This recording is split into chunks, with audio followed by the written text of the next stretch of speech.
সমাগত দুরাগত হরিকথা প্রেমিক মহাপ্রভুর প্রিয় বৈষ্ণবজন, সাধুজন, মহন্তজন, সন্তজন, সুধীজন, জ্ঞানীজন, মান্যজন, শ্রদ্ধাশীলা, ধর্মশীলা, ধর্মমূর্তি, দেবীমূর্তি, কল্যাণিয়া মাতৃগণ, এই জীবাধমের পক্ষ হতে সকল ভক্তচরণ কমলে বারংবার ভূ ভূ বন্দনাপূর্বক দণ্ডবৎ প্রণতি।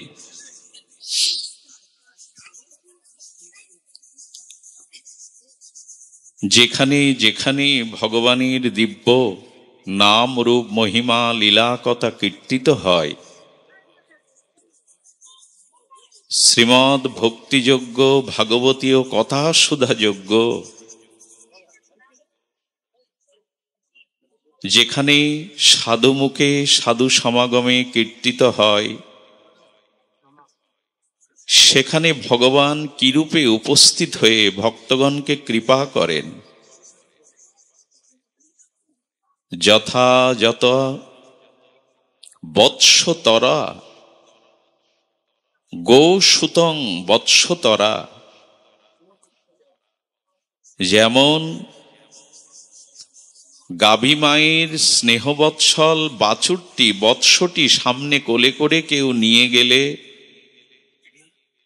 আর গাভী মা বৎসের স্নেহবৎসলতায় সেই বাছুরের পেছনে ছুটে যায়, যেখানে যেখানে যত্র যত্র সাধু সমাগমে ভগবানের নাম রূপ লীলা কথা কীর্তন হন, সেখানে ওই গো বৎসের পিছনে গাভী মা যেমন ব্যাকুল হয়ে ছুটে যায়, রাধা মাধব ভক্তের মুখে হরিকথা শোনার জন্য সেখানে ছুটে যান।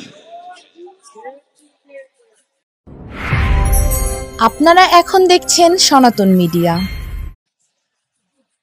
এই কলিযুগে যেখানেই ভগবানের নাম রূপ লীলা কথা শুদ্ধ নির্মল ভক্ত মুখে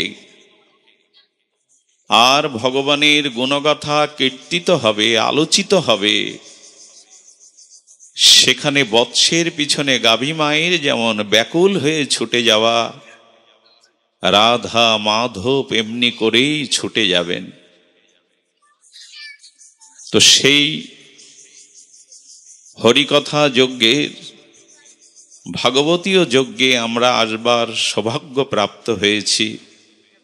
এটি বহু জন্ম জন্মান্তরের পূর্ণকৃত রাশি সঞ্চিত, সে কারণে নয়। আমরা অনেক জন্মের অনেক পুণ্য সঞ্চয় করতে পারি, সে কারণে ভাগবতে আসার ভাগ্য হয়নি। সেই পূর্ণকৃত রাশি যার আছে, শুধু সেই সৌভাগ্যেই সাধুসঙ্গ হরিকথা হয় না, হয় শ্রী ভগবানের বিশেষ কৃপা কারো উপরে বর্ষিত হলে তবেই তিনি সাধুসঙ্গে হরিকথা শ্রবণ করেন। এই ভগবানের বিশেষ অপর কৃপার দান। ভাগবত এই জন্য স্মরণ করতে হবে, স্মরণ করতে হবে, ভাগবত শ্রবণ অনুধ্যান করতে হবে এই জন্য। রামায়ণ আমাদের বাঁচতে শেখায়, কি করে মর্যাদা কর্তব্য দিয়ে জগতে বেঁচে থাকতে হয়। এই দ্বন্দ্বময় সংসারে কি করে নিজের অস্তিত্বকে আর নিজের স্বধর্মকে রক্ষা করতে হয়, সেটি মহাভারত শেখায়। আর শ্রীমৎ অমল পুরাণ, সর্ববেদান্ত সার, পরমহংস সংহিতা, ভাগবত শেখান কি করে মরতে হয়। ভাগবত কি শিক্ষা দেন, কি করে সার্থক মৃত্যুকে গ্রহণ করা যায়। এই জন্য ভাগবতে এলে আমরা মৃত্যুকে যথাযথ রূপে, দেখুন সনাতন বৈদিক সভ্যতা এমন একটি আদর্শ, ঋষি অনুশাসিত, ঋষির ভজন সাধন উপলব্ধিকৃত আমাদের এই বৈদিক সনাতন যে আধ্যাত্মিক সম্ভার, এটা ব্যাপক বিপুল। এখানে মৃত্যুটা, যা আমরা অমঙ্গল, অকল্যাণ মনে করি, ভীত সন্ত্রস্ত হই, ভাগবত শেখাচ্ছেন মৃত্যুটাও যাতে তোমার কল্যাণ হয় সেই জন্যই ভাগবত। মৃত্যু কি করে কল্যাণময় হবে? মৃত্যু তো কারো কাম্য নয়। মৃত্যু তো আমাদের জীবনে ভয়েরই কারণ। মৃত্যু ভয়, সব হারাবার ভয়। কিন্তু ভাগবত বললেন শ্রী ভগবানের দিব্য নাম রূপ লীলা শ্রবণ কীর্তনের দ্বারা মৃত্যুকেও তুমি জয় করতে পারবে। মৃত্যু ভয় দূর করে মৃত্যুকেও তুমি পরম মঙ্গলে রূপ দিতে পারবে। কত বড় আদর্শ এই বৈদিক ধর্মধনের, যে মৃত্যুকেও মঙ্গলে রূপ নেওয়া যাবে। মৃত্যুটা ভয়ের নয়, অমঙ্গলের নয়, অকল্যাণের নয়, মৃত্যুটাকেও তোমাকে মঙ্গল এবং কল্যাণের করে তুলতে হবে। সেটি কেমন করে?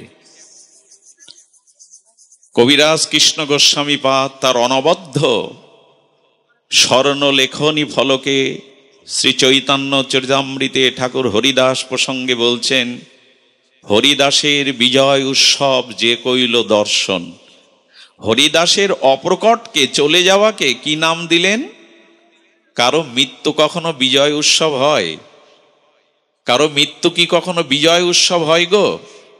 কিন্তু যদি ভাগবত ধর্ম হতে, হরিনাম ধর্ম হতে, মহৎ কৃপা হতে মৃত্যু যে মঙ্গলময়, মৃত্যু যে কল্যাণময়, এটি যদি জেনে যেতে পারো, তবে তোমার মৃত্যু শোকের হবে না, বিরহের হবে না, বিজয় উৎসব হবে। মৃত্যুও বিজয় উৎসব হবে। হরিদাসের বিজয় উৎসব যে কইল দর্শন। ভাবতে পারেন শব্দটা? হরিদাসের বিজয় উৎসব, অর্থাৎ মৃত্যুকে কি উৎসবে নাম দিয়েছেন? বিজয় উৎসব। এই ভাগবত সপ্ত দিবস শ্রবণ করে মহারাজ পরীক্ষিতকেও তো মৃত্যু বিজয় করলেন। অভিশপ্ত মহারাজ পরীক্ষিত পর্যন্ত সপ্ত দিবস শ্রীমদ ভাগবত ভগবানের অপার্থিব লীলাকথা শুনে তিনি মৃত্যুকে আলিঙ্গন করলেন। মৃত্যুর দ্বারা তিনি সোপান করে দুর্লভ গোবিন্দ চরণে পৌঁছে গেলেন। ভাগবত এই শিক্ষা দেয়, মৃত্যুকে জয় করো, মৃত্যুকে মঙ্গলময় করে তোলো, মৃত্যুকে মহামৃত্যু রূপান্তরিত করো, যাতে তোমার মৃত্যু শোকের, বিরহের, হারাবার না হয়, তোমার মৃত্যু হয় বিজয়ের উৎসব। এই কামনা বাসনা কর্মফল জড়িত নিদারুণ মায়ামোহের সংসার হতে চিরদিনের মধ্যে যিনি মুক্তি পেয়ে, ভক্তি পেয়ে গোবিন্দ চরণে স্বরূপ ধামে ফিরে গেলেন, এটা কি কম বিজয়? রাজ্য জয় করা কি জয়? এই পৃথিবীতে রাজ্য জয় তো অনেকেই করেছেন, বিশ্ব জয়ও করেছেন। আলেকজান্ডার, এরা বিশ্বের অর্ধেক জয় করেছেন। বিশ্ব জয় জয় নয়, যাতে পুনঃ পুনঃ এই জন্ম মৃত্যু চক্রে না আসতে হয়, নিজের স্বরূপ স্মৃতিতে নিত্য ভগবত ধামে ফিরে যাওয়া যায়, নিত্য লোকে ফিরে যাওয়া যায়, যেখানে মৃত্যু নেই, কুণ্ঠা নেই, জরা নেই, ব্যাধি নেই, কর্মফলের নিদারুণ অভিশাপ নেই। সেই শাশ্বত নিত্য সনাতন ভগবানের ধামে ফিরে যাওয়াটাই সব থেকে বড় বিজয়। এর থেকে বড় বিজয় বা জয় আর নাই। তো সেটি ভাগবত শিক্ষা দিয়েছেন, কি করে মৃত্যুকে উৎসবে রূপান্তরিত করতে হয়, কি করে মৃত্যুকেও মঙ্গলময় করে তুলতে হয়, সেই শিক্ষায় ভাগবত দিচ্ছেন। তার জন্য করণীয় কি? দুটি পথ আমাদের সামনে। একটি পথ হলো নিবৃত্তির পথ। খুব ধ্যান দিয়ে শুনতে হবে, যদিও একটু কষ্ট পাচ্ছেন গরমে, তবে হরিকথাতে গায়ের ঘাম ঝরুক, সেটাও গোবিন্দ দেখবেন, রাধারানী দেখবেন। সংসারের জন্য এত পরিশ্রম করো, আমার সাধু সঙ্গে হরিকথা শ্রবণের জন্য একটু কায়িক ক্লেশটাও গোবিন্দ আপনার জন্য সাধনা মনে করে নেবে। তপস্যা শব্দের অর্থ কি করেছেন জানেন? তপস্যা মানে তাপ সহা। তপস্যা শব্দের অর্থ হলো তাপ সহা। এই যে হরিকথা শুনতে গিয়ে পথের ক্লান্তি, এই যে ঘর্মোদ্যম, তীব্র গরমে কষ্ট পাচ্ছেন, এই তাপকে যিনি হরি কথামৃত শ্রবণের জন্য সহ্য করতে পারেন, এরই নামে হলো তপস্যা। সংসারে দুঃখ আছে, কষ্ট আছে, জরা আছে, ব্যাধি আছে, সেই অমৃতের পানে চেয়ে, সেই ভগবানের পানে চেয়ে, তার জন্য সংসারের তাপকে সহ্য করার নাম হলো তপস্যা।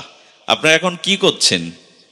তপস্যাই করছেন। আর তপস্যার ফল সুমঙ্গলময় হয়, কল্যাণময় হয়।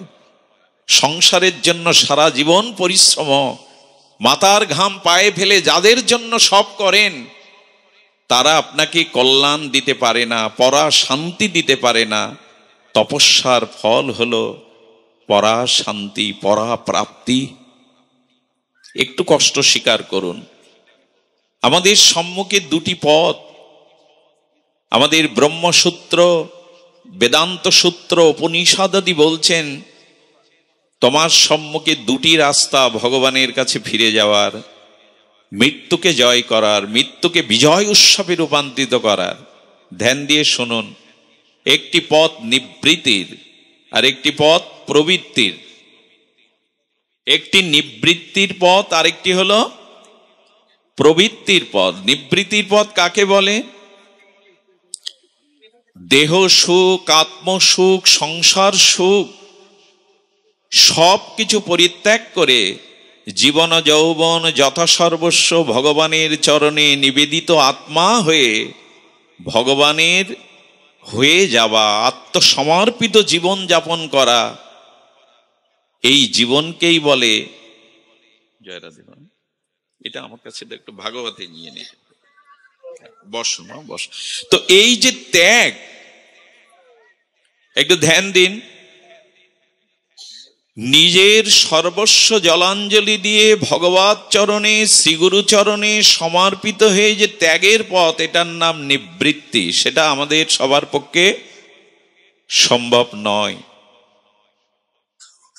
যারা বৈরাগ্য নিয়েছেন, যারা সন্ন্যাস নিয়েছেন, যারা জ্যোতি ধর্ম দীক্ষা শিক্ষা নিয়েছেন, সব কিছু পরিত্যাগ করে এই জগতে ভগবত সেবা সুখের জন্য জীবন সমর্পিত করেছেন, এটা নিবৃত্তির পথ। আরেকটি পথ হলো প্রবৃত্তির, যে পথে আমার মতো যারা তারা আছেন, যাদেরকে গৃহী বলে, স্ত্রী পুত্র সংসার বিত্ত বৈভব আর রোগ শোক ত্রিতাপ জ্বালা বুকে নিয়ে যারা সংসারী আছে, এটা প্রবৃত্তির পথ। কিন্তু এই দুটি পথ দিয়ে যদি যথাযথ শাস্ত্র অনুমোদনে, শাস্ত্র শাসনে এবং মহাজনের অনুগমনে শ্রীগুরু পাদপদ্মের ছায়াতে যদি চলা যায়, তবে দুটো পথ সেই ভগবানের চরণে গিয়েই মিশেছে। যারা সংসারী তারা যেন মনে না করে আমরা সর্বস্ব ত্যাগ করে বৈরাগ্য নিতে পারিনি, আমরা যেতে পারবো না। প্রবৃত্তির পথ দিয়েও ভগবানের কাছে যাওয়া যায়, নিবৃত্তির পথ দিয়েও যাওয়া যায়। তবে একটু পার্থক্য আছে। পার্থক্যটা হলো এই, গৃহে থাকো, স্ত্রী পুত্র কন্যা কুটুম্ব সজ্জন অর্থ বিত্ত বৈভব এটি নিয়ে থাকো, কিন্তু তোমার অনুভব হবে এই যে প্রভু এ সকল কিছু তোমার। আমার বিশেষ কিছু কর্তব্য দায়িত্ব আছে যারা আমার উপর নির্ভরশীল। আমি নির্মম হয়ে মোহশূন্য হয়ে এদের প্রতি দায়িত্ব পালন করব যতদিন তুমি রাখো সংসারে। আমি বিচার দেব সংসারকে, আমি সংসারকে কর্তব্য দেব, দায়িত্ব দেব, কিন্তু প্রভু অনুরাগ বা মন বা ভালোবাসা আমি তোমাকেই দিলাম। এভাবে যদি চলা যায় তবে এই নিবৃত্তি নয় প্রবৃত্তি মার্গ দিয়েও ভগবানের কাছে যাওয়া যাবে। সংসার তোমার, এই সকল কিছু তোমার, আমি কেবল তোমার দায়িত্ব নির্মম হয়ে পালন করতে চাই। আমি সংসারকে কর্তব্য দেব, অর্থ দেব, কায়িক পরিশ্রম দেব, বিচার দেব, কিন্তু মনের যে ভালোবাসা ওটা তোমায় দিলাম। এই ভেবে যদি সংসারে চলা যায় তাহলে কিন্তু পৌঁছানো যাবে লক্ষ্যে। আর যদি ভেবে বসেন আমি কর্তা, সংসার আমার, স্ত্রী পুত্র সবই আমার, বিচার কর্তব্য দেওয়ার পরে যদি মনের অনুরাগ ভালোবাসাও এদের দেন, তাহলে আর এই পথ থেকে ওই মাকড়সার জালের মধ্যে আটকে ওইখানেই পড়ে থাকতে হবে। এই জন্য সংসারে থেকে, সকলের মধ্যে থেকে, বিষয় বৈভবের মধ্যে থেকেও যদি মনের অনুরাগ ভালোবাসাটা ভগবানের অর্পণ করে কর্তব্য জ্ঞানে নির্মম হয়ে এই সংসার করা যায়, তবে এটা বাধা নয়। এর একটা সুন্দর দৃষ্টান্ত মহাজন দিয়েছেন। শহরে দেখবেন বাইপাস থাকে, ডাক্তারবাবু বাইপাস থাকে, আর একটা থাকে শহরের ভেতরের রোড। দুটো থাকে কিনা?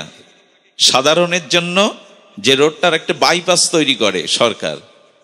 এখন এই দুটো রাস্তা দিয়ে গেলে কিন্তু আবার সেই মূল রোডে গিয়েই মিশে কিনা? বাইপাস দিয়ে গেলে, সাধারণ রাস্তা দিয়ে গেলেও মেশে কোথায়? সেই মূল বিশ্ব রোডেই। কিন্তু বাইপাস দিয়ে যাওয়াটা একটু সহজ, ওখানে ভিড় নেই, ওখানে জাম নেই, নির্বিঘ্নে দ্রুত যেতে পারবেন। কিন্তু শহরের সাধারণ রাস্তায় যেতে গেলে ভিড় থাকবে, জাম থাকবে, একটু বিলম্ব হবে, তবে মিশেছে কিন্তু এক জায়গায়।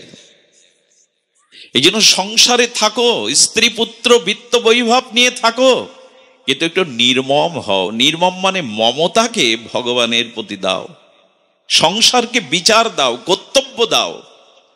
বিচার না করে সংসার করলে কিন্তু চুলোই যাবে সব। আমাদের এই মনুষ্য শরীরে দুটি জিনিস আছে, ব্রেনে আছে বিচার বুদ্ধি, আর হৃদয়ে আছে রাগ, মানে অনুরাগ, প্রীতি। এখন ভগবানকে দিতে হবে হৃদয়ের অনুরাগ, প্রীতি, আর বিচারকে, বুদ্ধিকে দিতে হবে সংসারে, তবে পার পাওয়া যাবে। কিন্তু আমরা উল্টে ফেলেছি। আমরা মাঝে মাঝে বিচার করি হরিভজন করব কিনা, দীক্ষা নেব কিনা, সৎসঙ্গে যাব কিনা, আর মনের সব ভালোবাসা নিগড়ে সংসারকেই দিয়েছি। এটাই আমাদের অভিশাপ,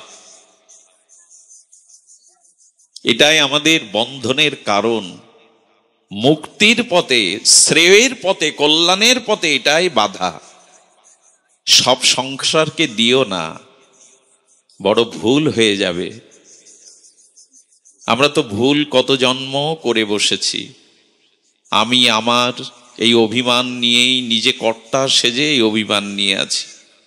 আচ্ছা, আপনি লক্ষ্য করবেন সংসারে আপনি যা যা করছেন আর ভগবত ভক্তিও ঠিক একই, সাদৃশ্য একই। খুব ধ্যান দিয়ে শুনতে হবে কথাটা, একই। কি করে বোঝায়? আচ্ছা, সংসারে কারো প্রতি অতিরিক্ত আমার আসক্তি, টান আছে, তার কথা ভুলতে পারি না। শয়নে, স্বপনে, মননে ভালো লাগায়, এই যে তার প্রতি টান, মমতা, বললেন এই একই জিনিস যেটা স্ত্রীকে দিয়েছ, ভালোবাসার মানুষকে দিয়েছ, পুত্রকন্যাকে দিয়েছ, বাড়ি গাড়িকে দিয়েছ, তোমাকে কোথাও সরতে হবে না। এই টানটা ভগবানকে দাও, এতে ভক্তি হয়ে যাবে। ওই আসক্তিটা, ওই মমতাটা ভগবানকে দাও। একই। টাকার এপিটোপিটের মূল্য কম বেশি কি? মুদ্রার এপিটোপিটের মূল্য কম বেশি কি? আলাদা কি? দেখেন, ওই জগতের যা নিয়ম, এই জগতে একই নিয়ম, শুধু সিদ্ধান্তটা বদলাতে হবে। মমতাটা যেটা স্ত্রী পুত্রকে দিয়েছি, মমতাটা ভগবানকে দাও। সুন্দর একটা দৃষ্টান্ত মনে পড়লো। এখন জানি না, অত্যাধুনিক প্রযুক্তির যুগ তো, আগেকার দিনে তালা খুলতে বা লাগাতে দুটো চাবি লাগতো কি? তালা বদ্ধ করা, তালা উন্মুক্ত করা, চাবি কি দুটো? যে লাগাবার একটা আর খোলাবার একটা? কথা বলুন, চাবি তো একটাই, কিন্তু এই পাশ আর ও পাশ, একটাতে লাগবে, আবার এক পাশে ঘোরালে খুলবে। ভগবানও যেন বললেন, শাস্ত্র মহাজন বললেন, এইখানের যে মমতা যাদেরকে দিয়েছে, এই মমতা, অনুরাগ, ভালোবাসাটা যদি ভগবানকে বিপরীতে দিতে পারো, তবে তালা খুলে যাবে, তুমি মুক্ত হয়ে গৌর গোবিন্দের চরণে যেতে পারবে। শুধু মোহমায়াটার মোড় ঘুরিয়ে দাও, তালাটা এইভাবে লাগে, আর একটু বিপরীত দিকে মোড়া দিলে আবার খুলে যায়। চাবি তো দুটো না। যে ভালোবাসাটা রূপ যৌবন সংসারকে আসক্তিতে দিয়েছি, সেই ভালোবাসাটা গোবিন্দের দিকে দাও, রাধারানীর দিকে দাও, গৌর চরণে দাও, খুলে যাবে। একই তো। কিন্তু এই সৎ গুণটুকু, এই সিদ্ধান্তটুকু সাধু সঙ্গে মহৎ কৃপা না হলে পাওয়া যায় না। জানি আমরা সবাই কে না জানে ভালো কোনটা মন্দ কোনটা, কে না জানে এটা অন্ধকারের পথ এটা আলোর পথ, কিন্তু প্রেরণাটা পেতে গেলে গুরু কৃপা চাই, মহৎ কৃপা চাই, তা নাহলে প্রেরণা পাওয়া যাবে না। এই জন্য আসুন, চাবি একটাই, মমতাটা ভগবানের দিকে দিন, আসক্তিটা ভগবানের দিকে দিন। আর এইটা ভগবানের অসমর্থ মাধুর্য নাম রূপ লীলা সাধু সঙ্গে শ্রবণ না করলে কোনোদিনই মমতা জন্মাবে না। যার কথা, যার গুণ, যার মহিমা, যার মাধুর্য বারবার কর্ণ দিয়ে হৃদয়ে প্রবেশ করে, সেই বস্তুকে পাওয়ার লোভ জেগে যায়, সেই বস্তুকে প্রাপ্তির একটা লোভ জেগে যায়।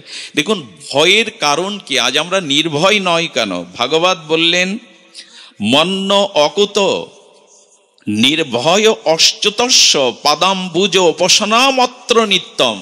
কি অদ্ভুত এই অমল পুরাণ ভাগবতের সিদ্ধান্ত।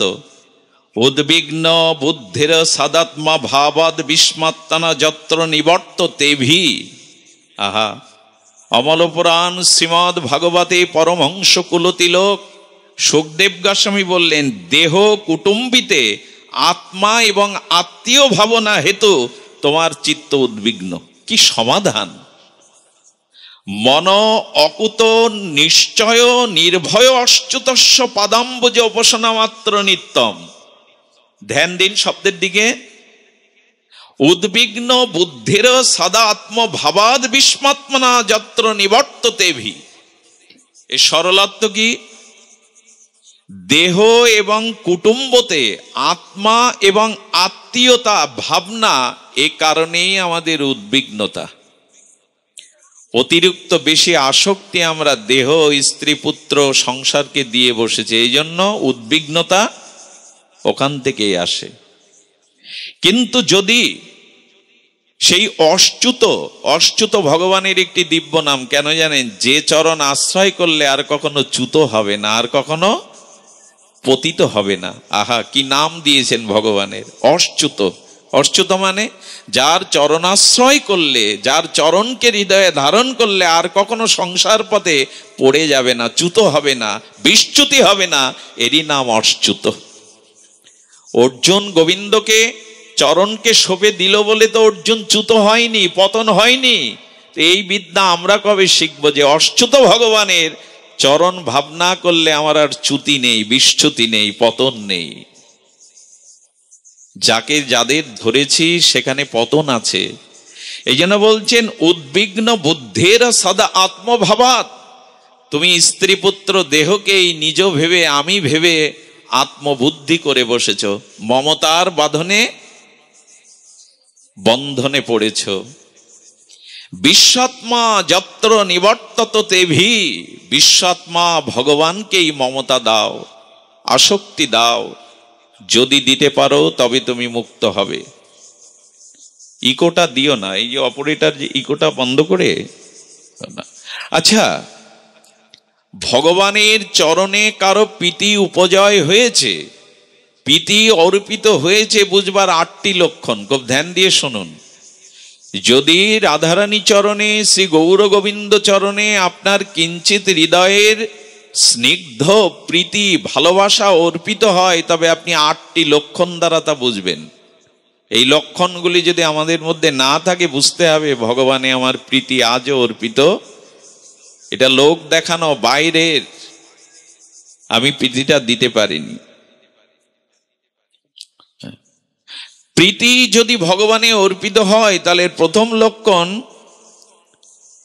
ভক্ত চিত্ত আর উচ্ছ্বসিত হবে। ভগবানে প্রীতি দিয়েছে, এর প্রথম লক্ষণ, ভগবানের কথা, তার লীলা কথা, তার সিদ্ধান্ত মঞ্জুষা শুনলে হৃদয় উচ্ছ্বসিত হবে। আচ্ছা, ভালোবাসার মানুষের, আমার প্রিয় অন্তরঙ্গ মানুষের কথা কেউ বললে আমার ভালো লাগে কিনা? আমার কোনো প্রিয় অন্তরঙ্গ নিজজনের কথা যদি আমার সামনে কেউ প্রশংসা করে, গুণকীর্তন করে, সেটা আমার ভালো লাগবে কিনা?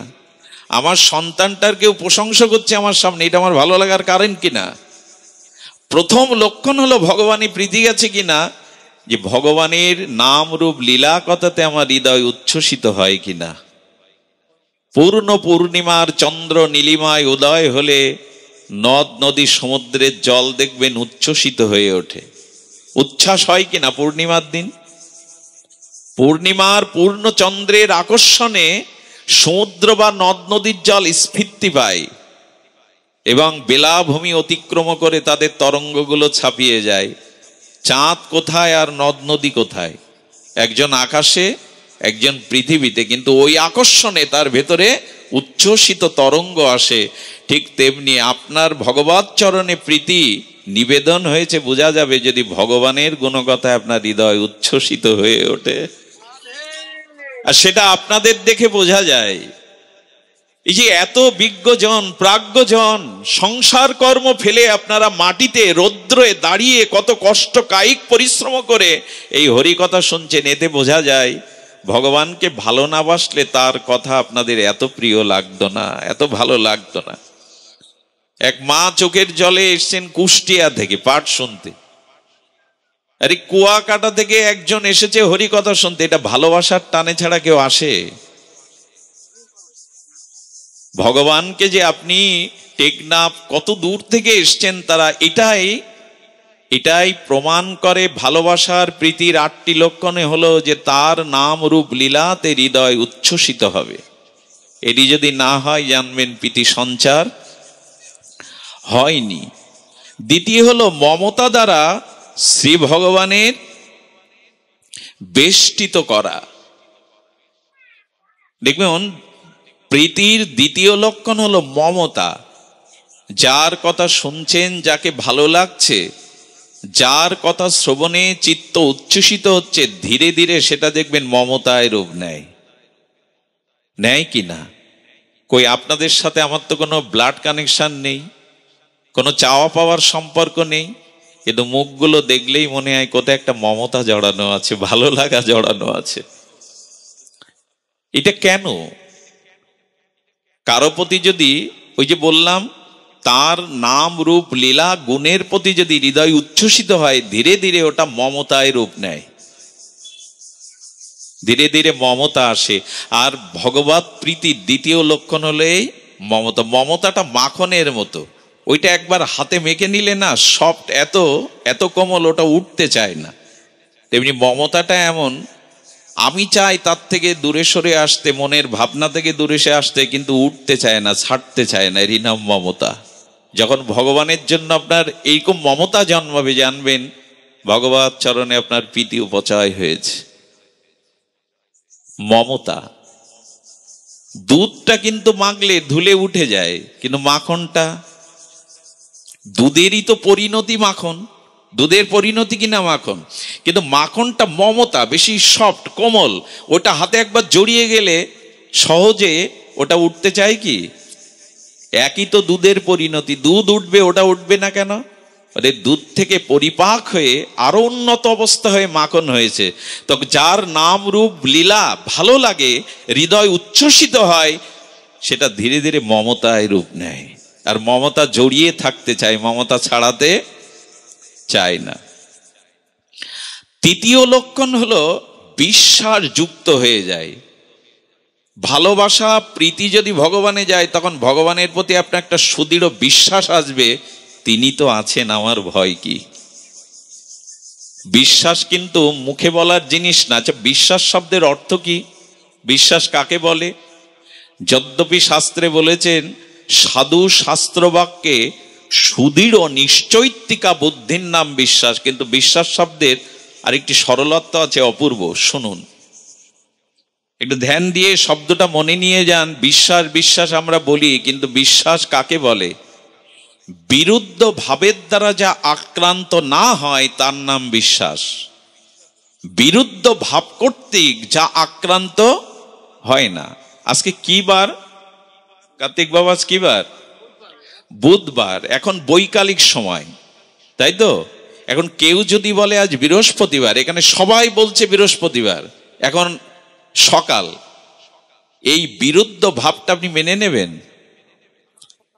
তো? সমগ্র পৃথিবীর মানুষ একদিকেও যখন একটা সিদ্ধান্ত আপনাকে চাপিয়ে দিতে চাচ্ছে, তাদের সেই বিরুদ্ধ ভাব দ্বারা যখন আপনার আস্থা, আপনার ভাব, আক্রান্ত হবে না, এরই নাম বিশ্বাস। আমাদের বিশ্বাস ঠুনকো।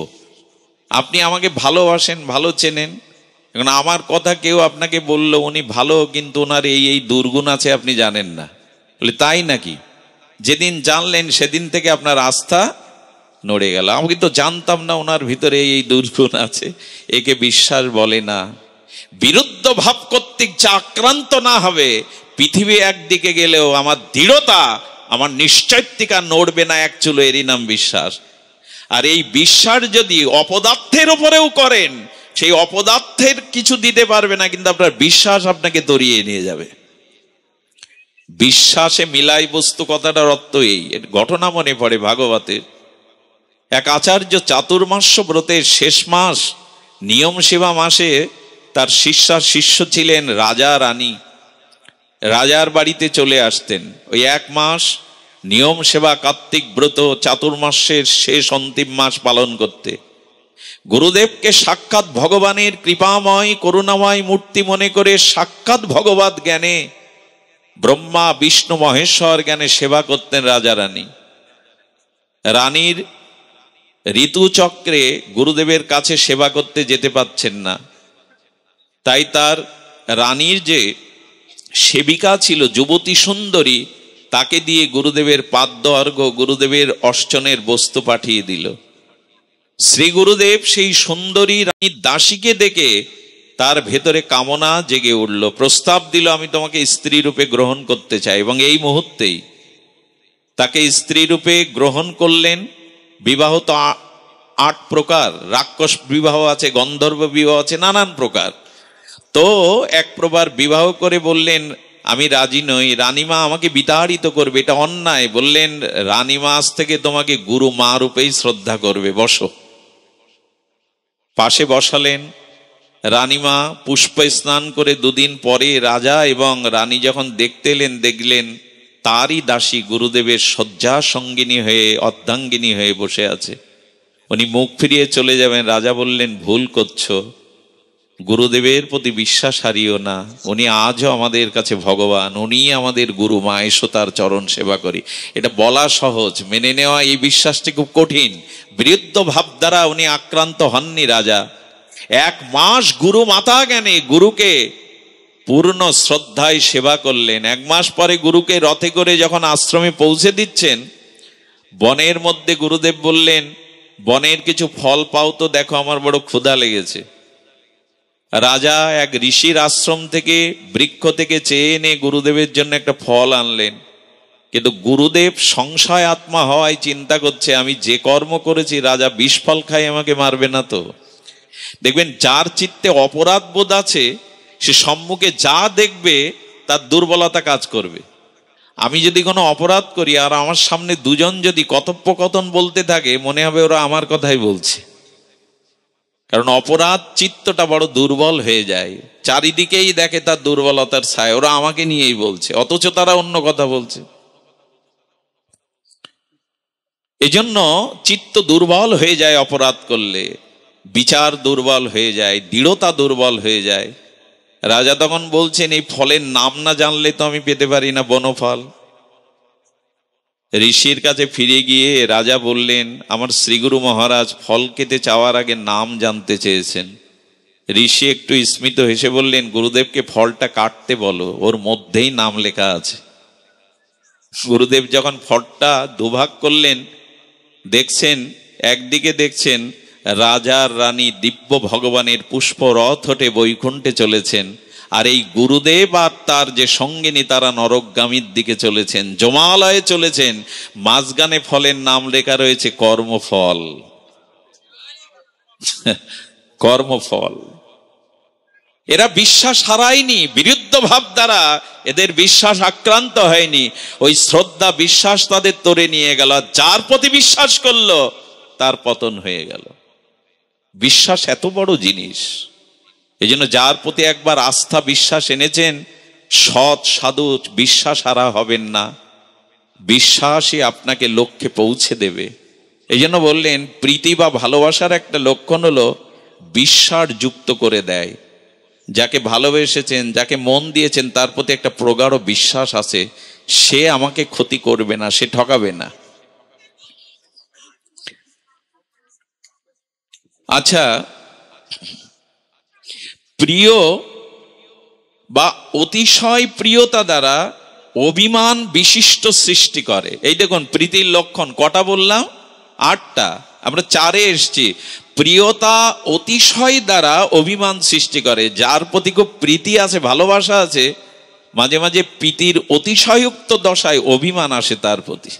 আমাকে ডাকলো না, আমার দিকে একবার চাইলো না।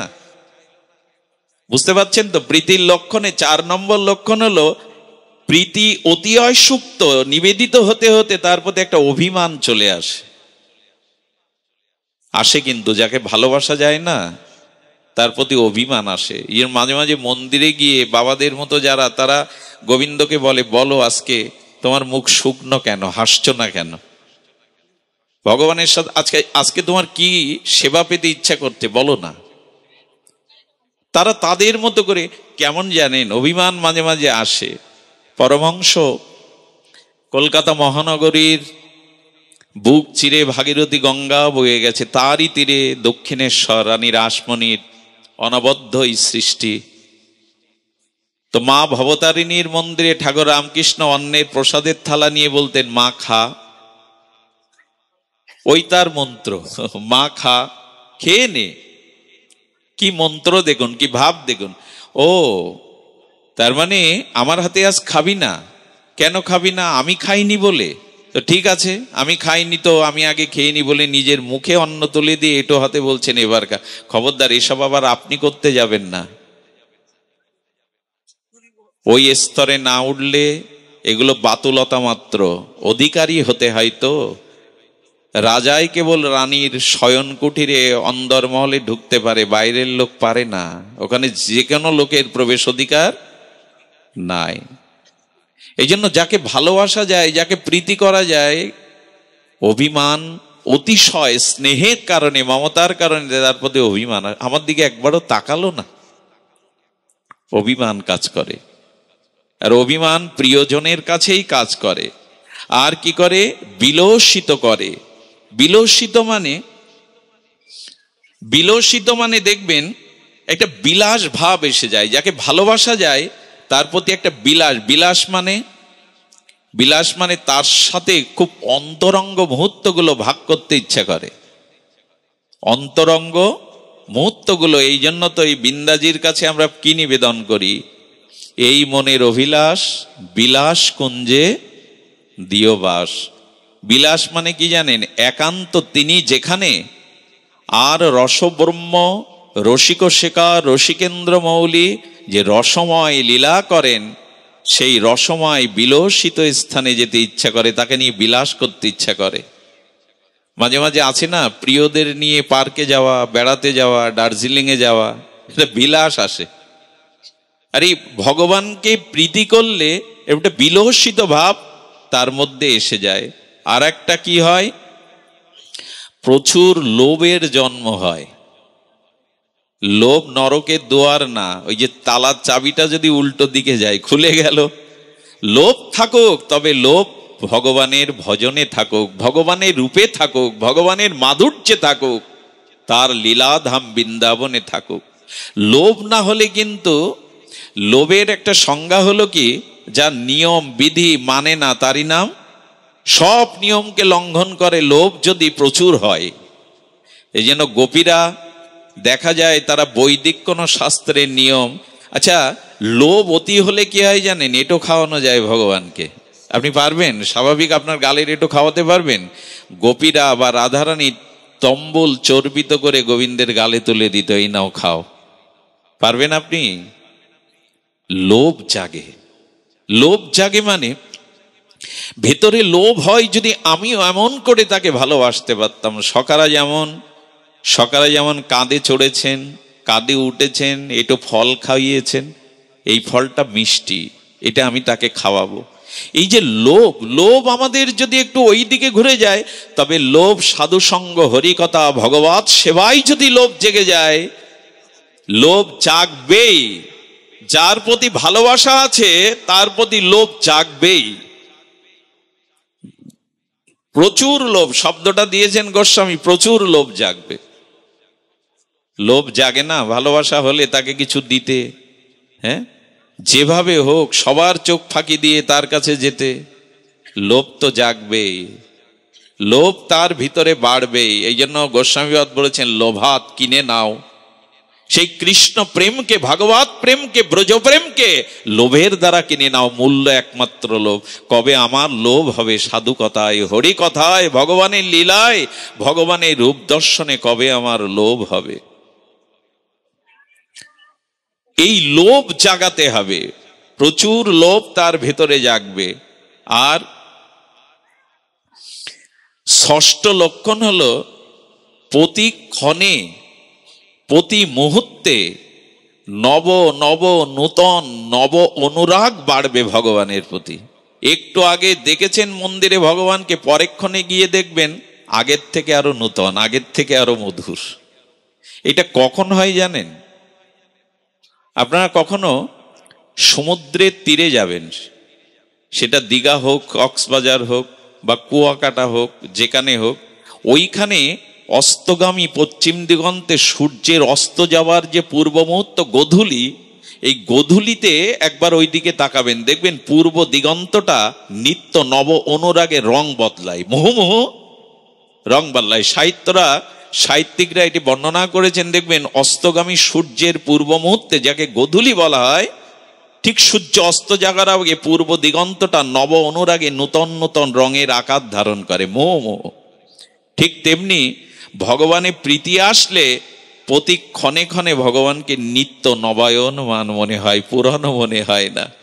পুরানো তো হয় না। আচ্ছা লক্ষ্য করবেন, এই যে 3 দিন 7 দিন হরিনাম সংকীর্তন হয়, একই তো নাম, একই তো বাঁশি, একই তো মৃদঙ্গ, একই তো কলতাল। আচ্ছা ওইখানে যদি পৃথিবীর অন্যতম শ্রেষ্ঠ শিল্পীকে দিয়ে পৃথিবীর খুব জনপ্রিয় গান 24 ঘন্টা একটা গান গাওয়ানো যায়, বসে শুনবেন আপনারা? কথা বলুন, শুনবেন? পৃথিবীর অন্যতম সুর সম্রাজ্ঞীও যদি আসে আর তাকে যদি বলা হয় 24 ঘন্টায় আপনাকে এই একটাই গান, পপুলার যে গানটা পৃথিবীতে খুব মানে প্রচলিত, বা যে গানটি সকলের খুব প্রিয়, এই গান 24 ঘন্টা বসে গাইলে একই শিল্পী শুনবেন। কিন্তু হরি নামে কেন 24 ঘন্টা, কেন 72 ঘন্টা মানুষ ওই একই নাম শুনে কাঁদে, হাসে, গড়াগড়ি দেয়? এই জন্য নামের মধ্যে মহাপ্রভু নিতাই চাঁদ প্রেমকে দিয়ে গেছেন। আর প্রেমের ধর্ম নিত্য নূতন নবায়নমান। একই তো হরি কথা, কিন্তু পুরাতন মনে হয় না। আরে মহাপ্রভু প্রতিদিন ধ্রুব প্রহ্লাদ চরিত্র গদাধর গোস্বামী পাদের কাছে শুনতে যেতেন, টোটা গোপীনাথে। লীলাচলে চৈতন্য মহাপ্রভু প্রতিদিন গদাধর পণ্ডিত গোস্বামীর কাছে প্রতিদিন ভাগবত শুনতে যেতেন। গিয়ে বলতেন, তুমি প্রহ্লাদ চরিত্র শোনাও, ধ্রুব চরিত্র শোনাও, এবং সাবহিত হয়ে শুনতেন, মানে খুব সতর্ক হয়ে শুনতেন। আচ্ছা চৈতন্য মহাপ্রভু পরতত্ত্ব প্রেমসীমা, রাধা মাধব মিলিত বিলাস প্রেমমূর্তি, উনি ধ্রুব চরিত্র, প্রহ্লাদ চরিত্র প্রতিদিন শুনবেন কেন? তাতে অনুরাগে চোখের জল পড়বে কেন? মহাপ্রভু শুনতে শুনতে বললেন, প্রহ্লাদ কত কষ্ট সহ্য করেছে, তবু হরির চরণ সে ছেড়ে, নাম সে ছেড়ে দেয়নি। এই দৃঢ়তা তো আমার হলো না। মহাপ্রভু বলছেন, আরে ধ্রুবকে তার পিতা রাজ্য দিতে চাইলো, তবু সে আমার ভজন ত্যাগ করলো না। কবে ধ্রুবের মতো গোবিন্দ চরণে আমার দৃঢ়তা আসবে? তখন তো হস্তলিখিত ভাগবত। অবাক হয়ে যাবেন শুনলে। শ্রীনিবাস প্রভুকে গদাধর পণ্ডিত গোস্বামী মহাপ্রভুর অপকটের পরে বললেন, শ্রীনিবাস এই দেখো হস্তলিখিত ভাগবত প্রতিদিন চৈতন্য দেব শুনতে আসতেন, আর সে ডাক শুনতে পাই না। আর কেউ ভাগবত শুনতে আসবে না, পাথর হয়ে গেছেন মহাপ্রভু অপ্রকটের পরে। আর গদাধর গোস্বামী তিনি টোটা গোপীনাথে নীরব পাথর মূর্তি হয়ে গেছেন, প্রাণটাই শুধু আছে ধিক ধিক করছে গৌর বিরহে। শ্রীনিবাস এসে প্রথম দিন প্রণাম করেছে, বুঝতে পারিনি এ জগতে তো নাই, একে বলে বিরহ। মহাপ্রভু তখন লীলাচলে অপ্রকট হয়ে গেছেন, তাতে গদাধর পণ্ডিত গোস্বামী বিরহে পাথর হয়ে গেছেন। চোখ মেলে চান না। শ্রীনিবাস এসে প্রণাম করেছে। শ্রীনিবাস মহাপ্রভুর দ্বিতীয় আবেশ অবতার কলেবর। শ্রীনিবাস প্রণাম করেছে, বুঝতে পারিনি। দ্বিতীয় দিন সেবক গিয়ে বলছেন, শ্রীনিবাস এসেছে প্রভু, ওকে আশীর্বাদ করুন। শ্রীনিবাস, তুমি এসেছো? মহাপ্রভু স্বপ্নেতে আমাকে বলেছে তুমি আসবে, তোমার উপরে অনেক দায়িত্ব। এই দেখো তোমার প্রভু প্রতিদিন এসে ডাকতো গদাধর, সে ডাক আর কেউ ডাকে না। এই দেখো ভাগবত শুনতে শুনতে প্রভুর চোখের জলে এই ভাগবতের হস্তলিখিত অক্ষরগুলো ভেসে গেছে কেমন দেখো। অর্থাৎ প্রভু প্রতিদিন ভাগবত শুনতে শুনতে তার চোখের জলে হস্তলিখিত ভাগবতের অক্ষরগুলো ভেসে গেছে। একে কি বলে? একে বলে নবন। একই চরিত্র প্রভু প্রতিদিন শুনতেন, কিন্তু নূতন নূতন নব অনুরাগ প্রীতি আনন্দে চোখের জলে ভাসতেন। দেখুন, ভাগবত শ্রবণ করে যদি আপনার মনে হয় আরে এই কথা তো আগের দিনও শুনেছি আমি, আজ আবার কি শুনবো, এতে যদি আপনার এ জাতীয় বোধ আসে, তাহলে ভাগবত আপনাকে কৃপা করবে না। সামান্য জগতের প্রপঞ্চময় জগতের অন্ন তো প্রতিদিন পাই আমরা বাঙালি, তাতে কি অরুচি আসে? বরঞ্চ একদিন অন্ন না পেয়ে অন্য কিছু পেলে তাতেই অরুচি আসে। অন্ন যদি প্রতিদিন রুচিকর হয়, তো ভগবানের দিব্য কথা, দিব্য নাম, নব অনুরাগ কেন হবে না? নিত্য নূতন কেন হবে না? আমি আপনাদের প্রেমের একটা সংজ্ঞা বলি। প্রেম আপনার ভিতরে তখনই আছে বুঝবেন যখন পিপাসা মিটবে না। উত্তরোত্তর যখন পিপাসা বাড়বে, তারই নাম প্রীতি, তারই নাম প্রেম। কিন্তু একবার যদি পিপাসা মিটে যায়, সেটা প্রেম নয়। আর জ্ঞান তখনই থেমে যাবে যখন আপনি তৃপ্তি পাবেন। জানতে জানতে, জ্ঞানের অনুশীলন করতে করতে যখন বুঝবেন আমি সব জেনে গেছি, আমার তৃপ্তি হয়ে গেছে, তখন জ্ঞান থেমে যাবে। জ্ঞানে তৃপ্তি হয় না, আর প্রেমে কখনো পিপাসা মেটে না। এই জন্য রাধারানী গোবিন্দ ওই যে গোধূলি বেলায় গোখুর উচ্ছ্বরিত শ্রী গোবিন্দের কমল বদনখানায় গোখুর উচ্ছ্বরিত ব্রজের ধুলাগুলি গিয়ে আর ঘর্মে পড়েছে বৃন্দাবনের ব্রজের ধুলি। শ্রী গোবিন্দ উত্তর গোষ্ঠে আসছেন পথশ্রান্ত ক্লান্ত হয়ে, সে তো ঘর্মবিন্দু মহাপ্রভুর কোমল বদনে বিন্দু বিন্দু হয়েছে। কুন্তলবাহ মহাপ্রভুর চুলগুলো, এই শ্রী গোবিন্দের কেশরাজিগুলো, কোকড়ানো চুলগুলো এসে পড়েছে ওতে ঘামের বিন্দু। আর গোখুর উত্থিত ব্রজ রজ সেই মুখে এসে পড়ছে। গোপীগণ গোবিন্দ পানে, রাধারানী গোবিন্দ পানে যমুনা পলি নিয়ে দেখে গোবিন্দের বদন দর্শন করে মনে হচ্ছে জীবনে যেন এই প্রথম তাকে দেখছি। সব সময় দেখে, তবু মনে হচ্ছে এই যেন প্রথম দেখছি। কিন্তু যখন চোখের পলক পড়ল, তখন গোপীগণ, ব্রজসুন্দরীগণ বিধাতাকে, ব্রহ্মাকে গালি দিতে শুরু করেছে। বিধাতা, তুমি রসিক নও, তুমি রস সৃজন জানো না। এই অসমাদ্য মাধুর্য রূপ দেখতে দুটো চোখ দেয় কখনো? বিধাতাকে গালি দেয় কেউ যে তুমি দুটো চোখ কেন দিয়েছো, কারণ এই রূপ দেখতে কোটি আঁখি দিল না বিধি, দিল মাত্র দুই, তার মাঝে নিমেষ দিল কি দেখিব মই। বিধাতাকে গালি দিচ্ছে গোপীরা, তুমি যোগ্য সৃজন জানো না, তুমি রসিক নও, কারণ এমন মাধুর্য রূপ দেখতে কেউ দুটো চোখ দেয়, কোটি আঁখি কেন দিলে না। একে বলে নিত্য নূতন। একই জনকে দেখছে তারা, কিন্তু প্রথম দর্শনে মনে হচ্ছে এই প্রথম দেখলাম তাকে, এর আগে কখনো। কৃষ্ণ নাম রাধারানীর কর্ণে প্রবেশ করলে মনে হয় এই প্রথম প্রিয়র নাম শুনলাম, এর আগে এরকম হয়তো আমাদের। এটা হওয়াই হলো প্রেমের লক্ষণ, প্রীতির লক্ষণ। নব অনুরাগ, নিত্য নূতন, নবায়নমান, এটাই হলো প্রেমের ধর্ম।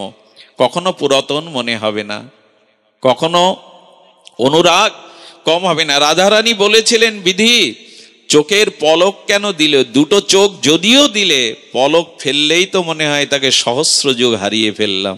একথা আর কেউ বলেনি, একথা গোপীগণ বলেছে।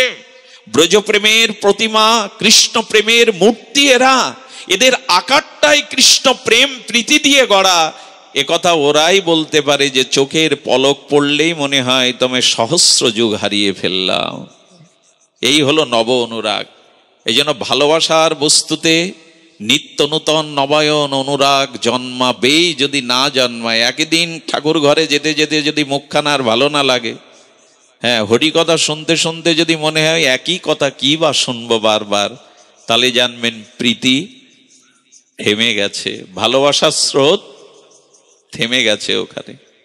তো এই জন্য ষষ্ঠ লক্ষণ হলো প্রতিক্ষণে শ্রী ভগবানকে নিত্য নূতন নবায়ন রূপে প্রতিভাত হবে। তার সবকিছুই নূতন, আর তিনি তো নূতনই, তিনি তো নূতন নবায়ন, অসমাদ্য মাধুর্যতা। আর ভগবানে কি থাকবে? অসমাদ্য চমৎকারিত দ্বারা কি হবে? উন্মাদিত হবে। এই দেখুন, ভালোবাসার সপ্তম লক্ষণ হলো, প্রীতির লক্ষণ হলো একটা উন্মাদনা আসবেই, একটা পাগলামি। দেখবেন গাঢ় কোনো ভালোবাসা প্রীতি যেখানে আছে সেখানে উন্মাদনা থাকতেই হবে। এইগুলো আমাদের রূপ গোস্বামীপাদ তিনি জানিয়ে, জীব গোস্বামীপাদ ভক্তি সন্দর্ভেও বলেছেন। অসমাদ্য চমৎকারিত্ব শব্দটা শুনুন, অসমাদ্য চমৎকারিত্ব, ভগবানের প্রীতির দ্বারা একটা উন্মাদনা আসবে। উন্মাদনাটা বলি আপনাদের। মহাপ্রভু গভীর রাতে গম্ভীরার মধ্যে আমাদের গম্ভীরানাথ চৈতন্য মহাপ্রভু রাত জেগে কাঁদেন, কোথা কৃষ্ণ, কোথা প্রাণনাথ। সারা রাত যত রাত্রি বাড়ে তত প্রভুর বিরহ বাড়ে, যত রাত্রি গভীর হয় প্রভুর বিরহ শোক তত গভীর হয়। মাঝে মাঝে দেয়ালে গিয়ে মুখ ঘষেন, মাঝে মাঝে এক অজানা আকর্ষণে বাইরে গিয়ে পড়েন। এমনি করে গোবিন্দ দাস, এমনি করে স্বরূপ দামোদর, রামানন্দ তারা বুঝতে পারেনি। মহাপ্রভু ছুটতে ছুটতে উন্মাদনায় সমুদ্রের তীরে এসেছেন। খুব ভালো করে লক্ষ্য করুন, দিনটা ছিল পূর্ণিমা। সেই পূর্ণিমার স্বচ্ছ স্নিগ্ধ জ্যোতিকিরণে সমুদ্রের জলটা দেখা যাচ্ছে। সমুদ্রের মধ্যে চন্দ্রের যে প্রতিভাত হয়েছে ওটা দেখে কৃষ্ণ বদন মনে করে মহাপ্রভু ঝাঁপ দিয়েছে সমুদ্রে। একে বলে উন্মাদনা। প্রথম কারো স্মৃতিশক্তি নষ্ট হয়ে গেলে, পাগল হয়ে গেলে তাকে মাঝে মাঝে বেঁধে রাখতে হয়, কিন্তু এমন একটা উন্মাদনা এক সময় আসে আর তাকে শিকল দিয়ে বেঁধে রাখা যায় না। মহাপ্রভু চন্দ্র দর্শন করে গোবিন্দ বদন মনে করে উন্মাদনায় সেই সমুদ্রেই ঝাঁপ দিয়েছে হা কৃষ্ণ বলে। যখনই ঝাঁপ দিয়েছে এই উন্মাদনায় প্রভুর বদন মনে করে ঝাঁপ দিয়েছে। ঝাঁপ দিয়ে কি হয়েছে জানেন? করুণাক সূর্য মন্দির অনেক দূর, সেখানে এক ধীবর জাল ফেলেছিল, মহাপ্রভু গিয়ে সেই জালের মধ্যে আটকে গেছে, চেতনা নেই বাইরে। উন্মাদনা একেই বলে। রাধারানী মাঝে মাঝে যমুনায়, রাধারানী একবার যমুনায় গেছে, আর এই যমুনায় গিয়ে নিজের মুখচ্ছবি দেখার বাদে ওখানে গোবিন্দের মুখচ্ছবি দেখছে, নিজের মুখচ্ছবি দেখছে না। কারণ নয়ন মনে তো ওই রূপটাই, অন্য কোন রূপ। রাধারানীকে কে যেন কেশবিন্যাস করছে, চুল বেঁধে দিচ্ছে। রাধারানীর সামনে দর্পণ রেখে বলতে, দেখ তো রায়, দেখ তো কেমন তোর বদন। রাধারানী দর্পণের মধ্যে দেখছেন নিজের বদন না, গোবিন্দ বদনী। প্রীতির এই ধর্ম, চারিদিকে শুধু তাকেই দেখা যায়। নয়নে লাল চশমা চোখে দিলে না, যা কিছু দেখবেন তা রাঙা মনে হবে। ভগবানকে যারা শুধু মন্দিরে দেখে এরা প্রকৃষ্ট ভক্ত না, এরা সাধারণ ভক্ত। যখন প্রিয় পরম ভগবানকে সবার মধ্যে দেখবেন, সবখানে দেখবেন, তখনই জানবেন আপনার ভালোবাসাটা গাঢ় হয়েছে। এটাই সাত্ত্বিক দেখা, সকলের মধ্যে তাকে দেখা। এতে আর পতন হয় না জানেন, এতে আর বিস্মরণ হয়। সবার মধ্যে যদি তিনি থাকেন তাকে হারাবার তো জায়গা নাই। এই জন্য রাধারানী স্বচ্ছ বস্তুতে যখন নিজের বদন দেখতে চান, নয়ন মনে প্রীতিময় গোবিন্দের বদনটাই দেখেন। এসব কথা খুব অনুভূতির কথা, ভাষা দিয়ে, কারণ অনুভূতির রাজ্যে ভাষা পৌঁছায় না। অনুভূতিটা নীরব রাজ্য, ওখানে ভাষা পৌঁছায় না। এই জন্য মহাত্মারা বলেছেন, বোঝে যার বোঝে প্রাণ যার। প্রাণ যে বুঝেছে এই উন্মাদনা আসবেই। গোপীরা সব ছেড়ে আর তাদের বেরিয়ে আসতো। আচ্ছা, গোপীরা মথুরার বাজারে দধি বিকিনি করতে যাবে কেন? রমণী তারা, ব্রজ রমণী, তারা কেন বাণিজ্যের জন্য যাবে? সারা রাত অপেক্ষা করত ওই ননী আর দধি বিক্রির ছলে শ্যামসুন্দরকে দেখবার জন্যই তাদের বাণিজ্য যাওয়া। হ্যাঁ, আর এখনো প্রথা আছে, বৃন্দাবনে পুরুষদের থেকে মায়েরাই পরিশ্রম করে বেশি। এখনো বৃন্দাবনে যদি যান, হাল চাষ সহ ক্ষেত খামারির কাজরা মায়েরাই বেশিরভাগে খাটে। বৃন্দাবনের বাবারা বসে হয়তো হুকো টানছে, মায়েরা কাজে। তো ওখানে বিকিনি করতে যেত কি জন্য জানেন? দই বিক্রি মূল উদ্দেশ্য না, নগর ভ্রমণের ছলে যদি আমাদের প্রিয় পরমের মুখখানা একবার দেখতে পায়। এবং তাদের গোবিন্দ ভাবনাটা, উন্মাদনা কেমন জানেন? মাথায় নিয়েছে ননি, ঘোল, মাখন। আচ্ছা, বিক্রি করতে গেলে কি বলতে হয়? মাখন নেবে গো, হ্যাঁ, দধি নেবে গো, এই তো যার যা আছে তাই তো বলে ডাকবে। দুধ আলা তো দুধ নেবে গো বলবে, ঘি আলা তো বলবে ঘি নেবে গো। গোপীদের কৃষ্ণ আবেশ, উন্মাদনা এমন, মাথায় ঘোল মাখন, কিন্তু বলছে গোবিন্দ নেবে গো, কানাই নেবে গো, লালা নেবে গো। ওদের শব্দের দ্বারা দই বেরোচ্ছে না। গোবিন্দ নেবে, কেউ লালা নেবে। আহা, কি উন্মাদনা! কই আমাদের তো এমন হয় না। খুব দুঃখ লাগে জানেন, কেউ কাউকে ভালোবেসে যখন পাগল হয় জগতে, স্মৃতিশক্তি লোপ পায়, আত্মহত্যা করে, মনে করি কেন এরা সাধু সঙ্গ করেনি। আজ আমাদের বর্তমান প্রজন্ম একটা উন্মাদনায় ভাসছে, আমরা তাদের প্রকৃত উন্মাদনাটা দিতে পারিনি। আজ তারা এই প্রযুক্তির মোবাইলের উন্মাদনায় ভাসছে। আজ তারা কাল্পনিক জগতে রচনা করে তাদের জীবনকেই, তাদের যৌবনকে, তাদের সময়কে নষ্ট করছে। অনুরোধ করব, আপনারা যেমন করে আসেন, আপনাদের প্রজন্ম, আপনাদের ঘরের ছেলে মেয়েকে এই উন্মাদনা দিন, না হলে পৃথিবী সামাজিকভাবে আমাদের সমাজ অনেক পিছিয়ে পড়বে। আগামী প্রজন্মের উন্মাদনা হরিনামে আজ আমরা আনতে পারিনি, ভাগবতে আনতে পারিনি, এটা ওদের নয়, আমাদের ব্যর্থতা। আজকে যে উন্মাদনায় বর্তমান প্রজন্ম চলেছে, তাতে শুধু অন্ধকার আর নিরাশা, হতাশা ছাড়া আশা দেখতে পাই না। তাই ঘরের সন্তানদের ছোটকাল থেকে এই ভাগবত উন্মাদনা দিন। ভগবানকে নিয়েই মেতে থাকার উন্মাদনাই জীবনের সার্থক। আজ মহাপ্রভু ভক্ত স্বরূপে এসে আর তিনি আচরণ করে দেখাচ্ছেন। সুধীবৃন্দ কি করেছেন? মহাপ্রভু এমনি করে জালে আটকে গেছেন, এমনি করেই উন্মাদনা ব্রজ সুন্দরীদেরও তারা ঘরের বাহিরে আসতো। তো এই জন্য প্রীতির সপ্তম লক্ষণ হলো যে অসমর্থ চমৎকারিতা, একটা উন্মাদনা তাদের মধ্যে আসবেই। উন্মাদনা আসে বলেই তো আপনারা ঘরে থাকতে পারেন না, যেখানে হরি কথা, যেখানে ভক্ত সঙ্গ, ছুটে চলে আসেন। এটাও একটা উন্মাদনা, এটিও একটি উন্মাদনা। সুধীজন, এই জন্য আমাদের এই প্রীতির লক্ষণ ভাগবতের দিকেই হোক, শ্রী ভগবানের দিকেই হোক। তবে প্রথম প্রীতির লক্ষণে কি বলা ছিল? যে ভগবানের নাম রূপ লীলা কথাতে যাতে আমাদের আসক্তি হয়। এই আসক্তি হলেই ধীরে ধীরে প্রীতি সঞ্চারিত হবে। আর আমাদের প্রীতিটা যেখানে আমরা দিয়ে বসেছি, এই সংসার থেকে, স্ত্রী পুত্র আত্মবুদ্ধি থেকে ভগবানের দিকে দিন। এটার জন্য আপনাদের একটু অনুরোধ করব, গৃহে গৃহে আপনাদের ইষ্ট দেবের প্রতি সকলে একটি ফুল, একটি তুলসী পাতা প্রতিদিন একটু অভ্যাস করুন। তো অফিসে যান, নিজের কর্মে যান, যার যা জীবিকায় যাওয়ার আগে 2-3 মিনিট ঠাকুর ঘরে গিয়ে একটু চন্দনটা, একটা তুলসী পাতা, একটা ফুল একটু দিতে শুরু করুন। ওই চরণ একবার যদি হৃদয়ে বসে যায়, নয়নে আটকে যায়, তবে টেনে নেবে। ভগবানের এই হলো মহিমা, একবার তার দিকে যে যায়, একবার যে তার চরণ আশ্রয় করে, সে 100 কোটিবার চেষ্টা করলেও ভগবান আর তাকে ছাড়েন না। আমাদের গোবিন্দ বাঁকা কেন জানেন? বাঁকে বিহারী কেন জানেন? বাঁকা ঠাকুর, 3টে জায়গায় বাঁকা। দেখবেন সরল কাটাগুলো, যে কাটাগুলো সোজা, ওটা যদি পায়ে বিদীর্ণ হয়, টান দিলেই সোজা বেরিয়ে আসে।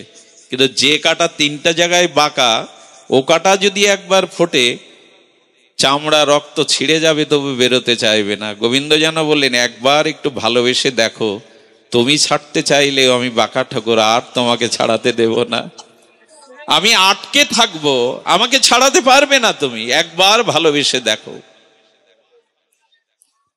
ওই নয়ন পানে, ওই কমল বদন মাধুর্য পানে যে একবার তাকিয়েছে সে ফেসে গেছে সংসারে।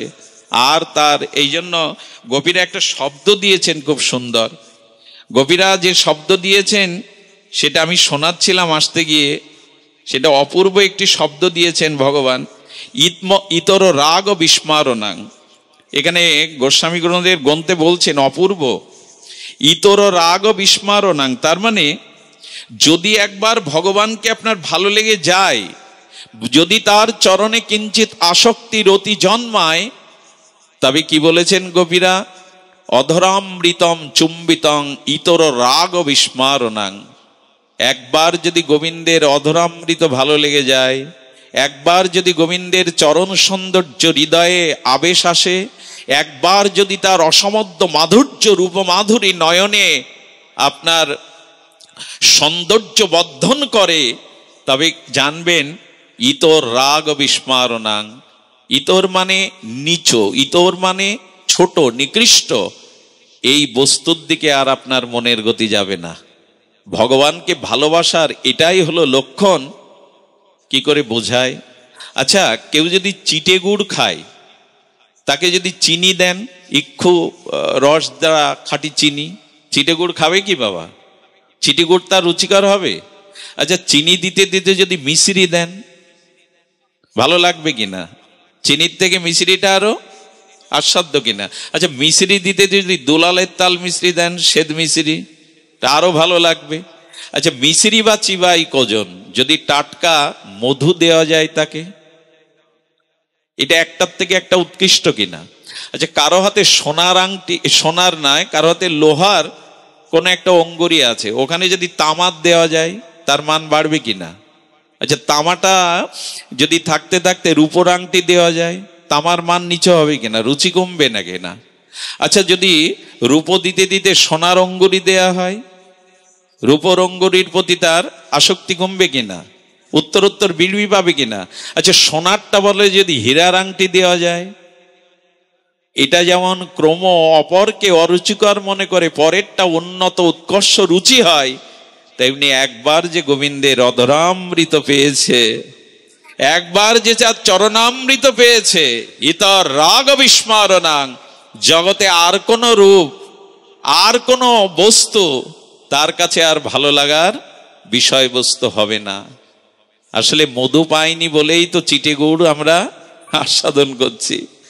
একবার যদি ভালো লেগে যায়, একবার যদি ওই রূপ নয়নে ধরে যায়, একবার যদি হৃদয়ে ওই চরণ সৌন্দর্য মাধুর্য বিকশিত হয়, এই জগতে আর কোন রূপ ভালো লাগবে না। কেন বলছি জানেন?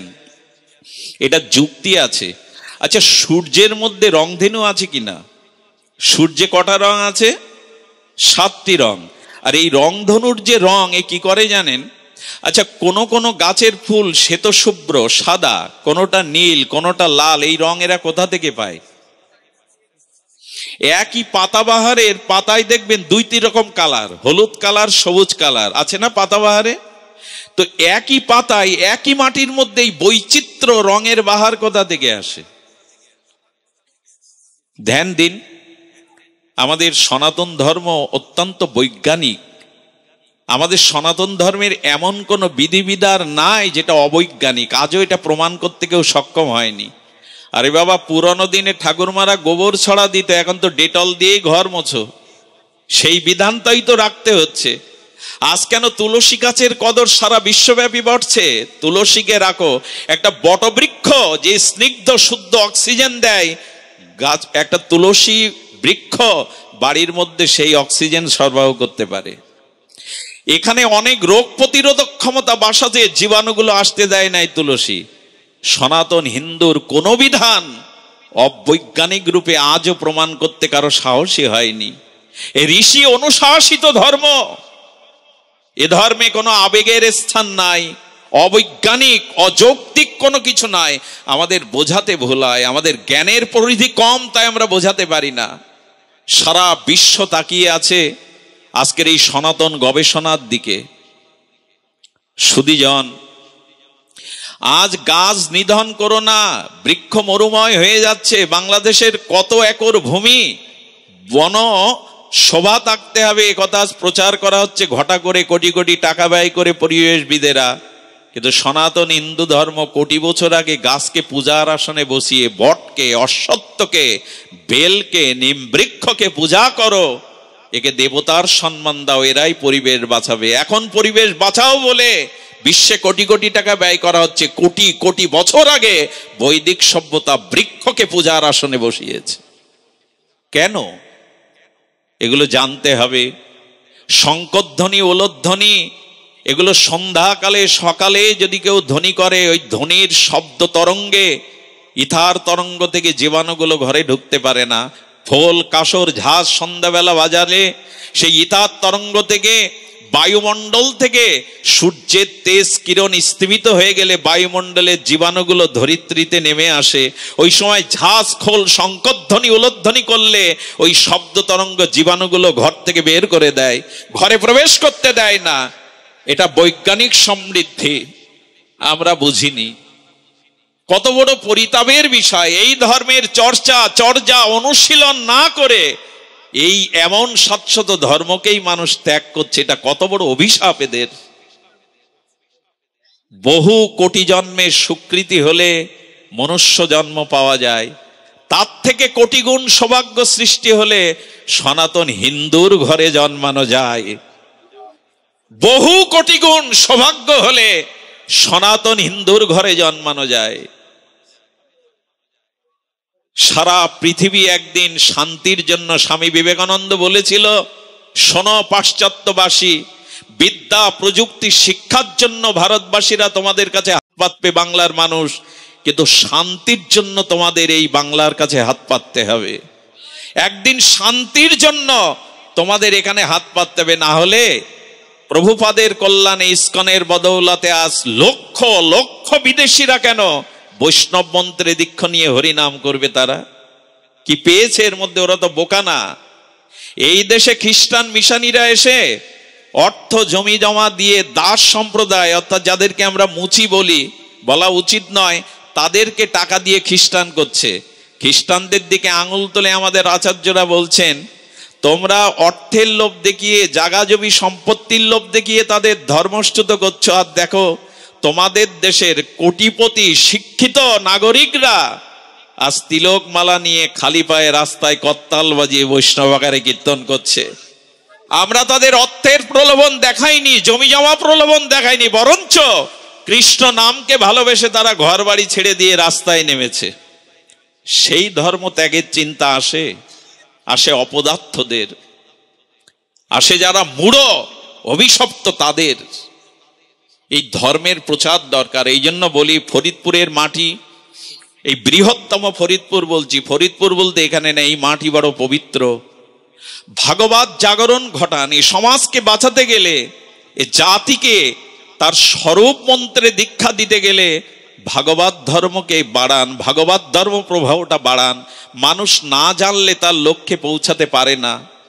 গীতা ভাগবতের এই বৈদিক 700 জ্ঞান আজ বড় প্রয়োজন হয়ে দেখা দিয়েছে।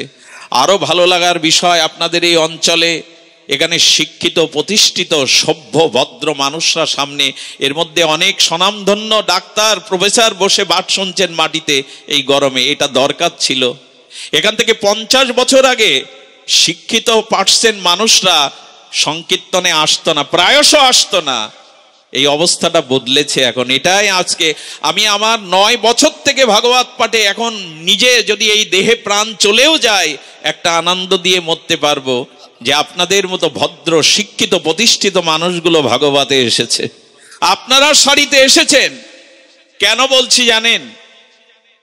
বলছি এই কারণে, যত যত আচারতি শ্রেষ্ঠস্তর জনা, গীতায় ভগবান বলেছেন, শ্রেষ্ঠজন যা আচরণ করে সাধারণরা তাতে অনুপ্রাণিত হয়। এই জন্য আপনাদের মতো শ্রেষ্ঠজনরা যদি আসেন, অন্যরা প্রাণিত হবে। আজকে ডাক্তারবাবু বসে পাঠ শুনছেন, আমার শিক্ষক বসে হরিকথা শুনছেন, আমি কেন নই? মহান ব্যক্তিত্বরা যা আচরণ করে অন্যদের তা অনুকরণীয় ধর্ম হয়। এই জন্য আসুন, এই সমাজ জাতিকে এগিয়ে নিতে গেলে ভাগবত ধর্ম প্রয়োজন। মানুষকে তার ঠিকানাটা, তার স্বরূপটা জানিয়ে দিতে হয়। আর এই গীতা ভাগবতের বা বৈদিক জ্ঞান আজ প্রচারের বিশেষ ভূমিকা আমাদের নেওয়া উচিত। আমি পূজা পার্বণের বিরোধী নই, যাগযজ্ঞের বিরোধী নই, কিন্তু আমাদের নূতন করে ভাবতে হবে এতটা অর্থ, এতটা মানুষ আমরা ৩-৪ দিন ধরে যা করছি তাতে সমাজ, মানুষের স্বভাব সংশোধন হচ্ছে কিনা। নূতন করে এই প্রশ্ন হৃদয়ে জাগতে হবে। অর্থ নিয়োগ করছি, প্যান্ডেল করছি, লাখ লাখ টাকা ব্যয় করছি, কিন্তু তাতে সমাজ, জাতি, আধ্যাত্মিকতার কোনো ক্রমোন্নতি হচ্ছে কিনা এ প্রশ্ন আজ বিবেকের কাছে করতে হবে। কারণ যদি আমাদের স্বভাব না বদলায়, আমরা যদি প্রগতির পথে, ভক্তির পথে, ক্রম উন্নতির পথে এক পা না এগিয়ে যাই, তবে অনুষ্ঠানটা ধর্ম না। অনুষ্ঠানের থেকে যে আচরণ আসবে, আচরণ থেকে যে অনুভূতি আসবে, তখনই ধর্ম জাগবে। শুধু অনুষ্ঠানকে ধর্ম বলেনি আচার্যরা, অনুষ্ঠানের থেকে আচরণ আসবে, আচরণ থেকে আসবে অনুভূতি, আর তখনই ধর্মের জাগরণ হবে। তা আমাদের অনুষ্ঠান আছে, যদি আচরণ না আসে, অনুভূতি না আসে, তবে নূতন করে ভেবে দেখতে অনুরোধ করি হাত জোর করে। যা করছি পূজা পার্বণ, যাগযজ্ঞ, সেগুলো আমাদের প্রকৃত আত্মকল্যাণ, সমাজ কল্যাণ, ধর্ম কল্যাণ হচ্ছে কিনা, এগুলি নূতন করে আমাদের ভাবতে হবে। সুধীজন, ভগবত প্রীতির কথা বলবো, আসুন এই হরি কথা, ভগবত ধর্ম ধীরে ধীরে অনুরাগ সৃষ্টি করুক। সব ওই পুংসং বিশ্বাস কেন কথা সুজা ন উৎপাদায় যদি রতিং শ্রম বৈহিকে বলাম। অনন্য মমতা, বিষ্ণু মমতা, প্রেম সঙ্গতা, ভক্তির ইতি উচ্চতে ভীষ্মোদ্ধ প্রহ্লাদ নারদা। ভক্তির আচার্যগণ, মহাজনগণ, ভীষ্ম, প্রহ্লাদ, নারদ, ধ্রুব, তারাই এই কথা বলে গেছেন যে অনন্য মমতা ভগবানের দিকে দাও। আর এটি হবে শুদ্ধ সাধু সঙ্গের দ্বারা। একটা ভক্ত চরিত্র বলেই পাঠ বিশ্রাম করি, চরিত্রটা আমার খুব হৃদয়কে নাড়া দেয়। আমাদের নন্দ দাস নামে, যদি এই চরিত্রটা আবার অবলোকন করতে চান, ভক্তমাল চরিত্র দেখে নেবেন, বিখ্যাত নাভা গোস্বামীর ভক্তমাল চরিত্র। নন্দ দাস, আচ্ছা লক্ষ্য করবেন, সিনেমা হলে গিয়ে টাকা ব্যয় করে ওখানেও হাসি কান্নার অনুভূতি মানুষের আসে, ওখানেও হাসে কাঁদে। আবার ভাগবতে এসেও মানুষ হাসে কাঁদে। এখন বিষয়টা হলো কি? বিষয়টা হলো আমাদের মন বুদ্ধি আলাদা আলাদা হতে পারে, কিন্তু সকলের মধ্যে আত্মা কিন্তু একটাই। ধনীর মধ্যেও যা, নির্ধনীর মধ্যেও আত্মস্বরূপে একই। একই কিনা? যিনি ভক্ত এবং অভক্ত সকলের মধ্যে একই আত্মা বিরাজিত। আত্মায় ভেদ নেই। মনে থাকতে পারে, রুচিতে থাকতে পারে, স্বভাবে থাকতে পারে, কিন্তু আত্মার ভেদ। গোবিন্দ বলছেন, আমি নিরপেক্ষতায় সবার মধ্যে সম হয়ে বিরাজ করছি। আমি কাউকেও সামাত্য কম দেয়নি, কিন্তু আত্মার যে গতি, আত্মার যে প্রশস্তি, আত্মার যে স্থিতি, ভাগবত বলছেন তুমি সেখানে যাও, তা নাহলে আত্মা প্রসন্ন হবে না। অর্থাৎ আত্মার যে গতি, প্রকৃতি, স্থিতি, সেটা হলো আত্মার পোষণ যাতে হয়, আত্মা তৃপ্ত যাতে হয়, সেই আত্মা তৃপ্ত পোষণ একমাত্র হরি ভজনে যাও, ভগবত ভজনে যাও, তার নাম রূপ লীলা গিনা গুণকীর্তন মাধুর্যে এই আত্মাকে লাগাও, তাহলেই সেখানে তুমি প্রীতির যথাযথ ব্যবহার করতে পারবে। আত্মার উৎকর্ষ, আত্মার উন্নতি, আত্মনয়ন, আত্মকল্যাণ, আত্মার উদ্বোধন তখন থেকে হবে। তাই জন্য কিছু কিছু মানুষের আত্মা টেনে নিয়ে যায়, তার পূর্ব স্বভাব সংস্কারে আত্মাটা ওখানে স্থায়ী হয়। এই জন্য যারা ভাগবতে আসেন তাদের এখন ঠেঙিয়েও সিনেমা হলে নিয়ে যাওয়া, কারণ আত্মার যে গতি প্রকৃতি এক জায়গায় স্থিতি হয়ে গেছে, এছাড়া আছে অন্য কিছুতে রস পাবে না।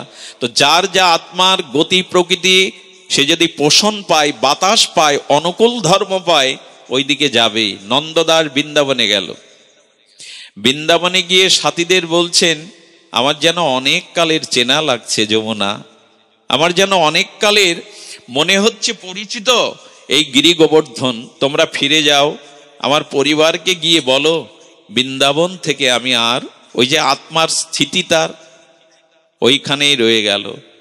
1 মাস পরে একটা সুঘটনা কি দুর্ঘটনা এটা আপনারাই বিচার করুন। নন্দদাস যেতে যেতে হঠাৎ করে এক বারান্দাতে এক রমণীর, অপূর্ব সুন্দরী রূপবতী রমণীর বদনের দিকে চোখ গেল। সেই যে রূপটা দেখলো, কি করলো জানেন? ওই বারান্দায় গিয়েই সারাদিন বসে থাকলো, সকাল থেকে সন্ধ্যায়। মাতাটা, জয় শ্রী রাধে, বাবা যেভাবে ছিল ওইভাবে দিয়ে দাও, জয় শ্রী রাধে। কি হয়েছে? ওই মাতাজি লজ্জায় ঘরের বারান্দায় এসে সংসার কোনো কাজ করতে পারছে না।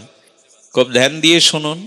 সন্ধ্যাবেলা স্বামী গৃহে ফিরেছে, স্বামীর কাছে নিবেদন করে বলছেন, উনি তো বৈষ্ণব, হাতে মালা, ওনাকে দেখেই মনে হয় উনি ব্রজেবাস করেন, কিন্তু আমার রূপটা একবার থেকে সেই যে অলিন্দে বারান্দায় এসে বসলো, আর উনি যাচ্ছেন, একবার প্রণাম করে নিবেদন করুন তো উনি কি চান।